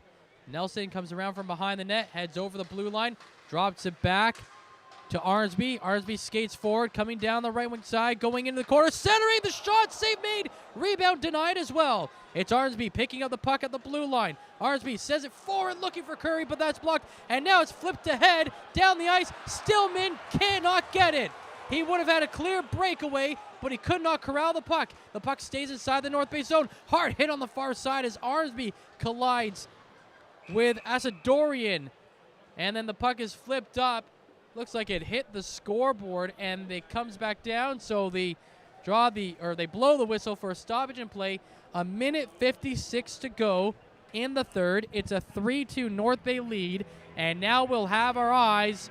Well, if you haven't had your eyes on Mitchell Weeks all game, you'll definitely have your eyes on him now, as we'll see when head coach Craig Duncanson looks to pull him, and it looks like Craig Duncanson is going to take a timeout. And funny enough, let's mention Craig Duncanson coming over to coach the Sudbury Wolves. This is his first year behind the Wolves bench. He is a former Sudbury Wolves player, and for the last couple of years, he had been the head coach of the Nipissing Lakers men's, check that, not the Nipissing Lakers, the Laurentian Voyagers. Wrong school. The Laurentian Voyagers men's hockey team. So got a couple of chances to chat with Craig Duncanson before the pandemic shortened season. I do cover the OUA for the Nipissing Lakers. So Craig Duncanson, I guess you could call it a promotion, moving from Sudbury's OUA team up to the OHL team. And great that he has found another home in hockey, considering that the Laurentian Voyagers are no longer fielding a hockey team. And Craig Duncanson has now decided to pull Mitchell Weeks. So it's a 6-on-5 attack for the Wolves in the attacking zone. And they win the draw. It's played into the corner. Couple of hard hits, a couple bodies flying. The puck goes to the point. Ross is there. Across to Thompson on the near side. Back to the far side. In control. The Wolves send it through the slot. Off the boards, it's Stillman. To the point, Thompson. To Ross. One-timer wide of the net. Ricocheted off the end boards. Played off the back of the net by the battalion. They clear it off the glass, but it hits the netting.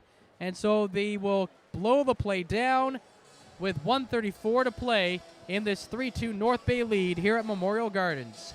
Well, Derek, it's we're 18 and a half minutes into this third period. We're almost done the first rivalry game. Has it lived up to your expectations? It lived up more than what I was expecting. I think the rivalry Sudbury-North Bay is alive and well this coming year. Face-off in the North Bay zone. The puck is on the far side boards. North Bay trying to get it out. It's blocked. It moves up to the slot. Thompson twisting, turning. He sends it to the corner. Hard check there by Simon Rose to throw his man in the corner. And now a couple of guys join that foray. It goes to the point. Now it's Stillman with it. Stillman trying to sneak in. He can't control the puck. It goes to the corner. His shot in front of the net is blocked. Now it's off the skate and stuck on the end boards. Winslow Rose battling back there. The puck gets knocked loose, goes to the far side now to the point. Thompson, shot comes in, it goes high. Kept in play off the glass. Simon Rose is there. He can't flip it up out of the zone. Kept in at the line. It's Ross to the far side. Back to Stillman to the near side. Thompson can't get a shot up. Play back in front of the net. Larman's shot goes wide. Over to the far side. It is Stillman. He'll skate down to the blue line. Stillman's shot blocked in front. Joe Verbetic makes the stop. Goes into the corner. Still inside the North Bay zone with 25 seconds to play. Down the point. Stillman shot wide again. Ricocheted off the boards to the far side. Ross is there. He fires it wide. In front. Thompson gets denied. North Bay will send it out of the zone. Ross is chasing it down the ice. 10 seconds to go. Some fresh legs out there for the Battalion. They lead 3-2. 6 seconds to play. Shot towards Verbetic. Into the corner. 2 seconds. And this game is over. The Battalion 3, Sudbury 2. 60 minutes in the books. And the first of 12 games goes to the Battalion. The first of 12, when you say it like that, oh my goodness, Matt, is that ever a daunting task? That you mean to tell me we get this 11 more times this year? Oh my goodness. This is going to be fun, but it's daunting. It's going to be fun. You know these Wolves are only going to get better as the season goes, especially as Musty gets his legs in the league a little bit more. We heard Thomas talk about him in the second intermission. You know, he's going to be a special player to watch. Same with Thompson. Thompson is going to be a really good leader for the Sudbury Wolves team. But the North Bay Battalion coming back as they salute the crowd here. The Battalion are going to be coming out with the first victory. Derek, what a game. What more can you say than what a game? It was billed exactly as that coming into this, as what we expect from a North Bay Sudbury matchup, rivalry, call it what you want again. But what a game by two great goaltenders in this league. We got to see a 30 save performance out of Joe Verbetic and 30 saves out of Kevin Weeks, and not more timely than the breakaway save on the power play that the Battalion had on that shorthanded chance that Verbetic kept the game alive and kept them in shot after shot after shot. And then another great shot save just after that power play ended to keep things tied up at 2-2. Third star is Kevin Weeks from the Sudbury Wolves. Second star, Joe Verbetic, as we said exactly that, a great goaltending contest. And first star is going to be from the Battalion, Brandon Coe, with the game-winning goal. Yeah, I thought Brandon Coe had a really, really good game. He was involved in a lot of the big Battalion opportunities to score, and he gets the one that really matters at the 13:05 mark of the third period. His third of the game, or his third of the season, made it 3-2. Well-deserved first star for the Battalion overage player. Yeah, and we talked about that in the pregame about how Brandon Cole brings a lot of experience. That experience he gained from the Barracudas, being in the San Jose training camp, and he's expected to be one of those leaders on this North Bay Battalion team and showing his leadership through his experiences that he has.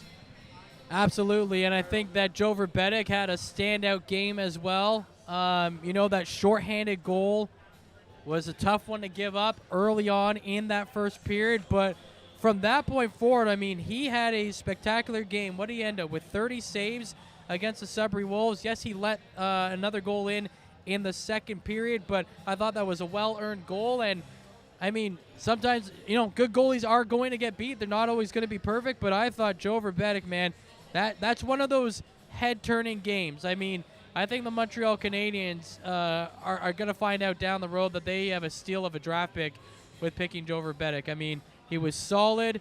The rebounds were into the corners. He didn't give up a lot of secondary quality chances, and that allowed the Battalion to just keep the puck moving the other way as those shots were coming in. Yeah, and the thing with Joe Verbetic is this was the most solid 60 minutes I've seen him play. Both of the goals he gave up today, neither of them he had a chance on. The shorthanded goal, it was a 2-on-0 in front of Joe Verbetic. A nice little pass, set up Thompson to have the wide open cage. And again, on the second goal, It was a miscommunication play, punked them up behind the net, and there was 2 Sudbury Wolves again alone in front of Joe Verbetic. It was tic-tac-toe back into the yawning cage. Joe Verbetic takes it out of the net and says, "There's nothing I can do about it, guys." But when we needed him most, that shorthanded breakaway, a couple saves later on in the third period, he made those saves and he stopped everything he could see tonight. Also want to touch on Ty Nelson and that play that he made that set up the Brandon Coe goal. He came in the zone with a lot of speed, looking to make something happen. Then he falls down behind the net, but somehow he still maintains puck possession, and he gets it over to Kyle Jackson, and Kyle Jackson feeds it to Brandon Coe in front of the net, and he buries it. I mean, those are the kinds of things, like, you can't teach that. Never giving up on the play, no matter what position you're in. Again, those are things you can't teach, right? Those are just those hockey instincts that the battalion, or what made Ty Nelson an obvious choice for being a first overall draft pick. Yeah, and he felt bad just previous to that Cole goal where he gave away the power play opportunity. He tried hard to get back. He tripped again. And you know what? He went back to the bench, didn't get himself down. Unfortunately, he got taken off of that first power play lineup. But you know what? He's the type of guy that's going to learn from those mistakes he makes. And no matter where you look in this lineup, these youngsters, they have that no-quit atmosphere in their game. They fall down, they're going to get right back up there and try again until they learn how to do this properly. That's how you learn. Make those mistakes and learn from them and never give up on any play. Absolutely. So the battalion shut out the Sudbury Wolves on the man advantage. The Sudbury Wolves go 0 for 4, while the battalion go 1 for 6 on their power play opportunities. And I think that's an important step for this team to take, is for the coaching staff to not just send out the veterans when they're down by a man, but then let those first-year and technically second-year players get out there and feel their way around the penalty kill, and for them to go out and go 4 for 4 on the penalty kill against your division rival in some key moments. There were times where the battalion were down by a man and down 2-1, where if the Sudbury will capitalize on that opportunity, you're probably thinking, obviously it's a much bigger hole to climb out of down 3-1 and then giving up a power play goal, but the battalion didn't allow that to happen. No, when you're talking about specialty teams, especially the PK, that's hard minutes for those youngsters to chew up. You know what? Coach Houlihan has the confidence to put out the rookies, those second-year guys, to go out on that penalty kill, work hard, kill off those penalties, and he's rewarding them with some good quality time on the power play. And talking about the final minutes, it's nothing for him to put out any of the young guys that to kill off that final minute when we're trying to protect that lead. He has the confidence that those kids are going to be out there and can do the job that he gives them. Absolutely. All right, Derek, we're going to wrap things up here shortly. Want to thank, first of all, Thomas Mercier for joining us on during the second period intermission there, for giving us a perspective on the Wolves, who we will see 11 more times this season as it goes along. Courtney Kenny is down chatting with head coach Ryan Olahan, and he will be writing up the game recap on Bay Today. So if you missed today's action, you can get caught up by logging on to Bay Today and reading Courtney's game recap. The battalion will be in action next here against Mississauga on Friday. Next Friday night, 7 o'clock start here as Mississauga Steelheads come into town to take on the North Bay Battalion. And then again on Sunday, October 17th, we'll have a 2 p.m. start as the Barrie Colts make their first trip into North Bay this year. And that should be a good one. The return of Marty Williamson behind the Barrie Colts bench. So Marty Williamson, a long-time coach in this league, and he gets his acquaintances renewed with the friendly confines of Memorial Gardens. All right, for Courtney Kenny and Derek Lindemann, I'm Matthew Sukram. Thank you so much for joining us on the Battalion Frontline Game Day broadcast on the North Bay Battalion YouTube page. We'll be back on Friday as the troops take on the Mississauga Steelheads. Have a great rest of your day. Enjoy your Thanksgiving Monday with your friends, family, and loved ones. And we're signing off until next time.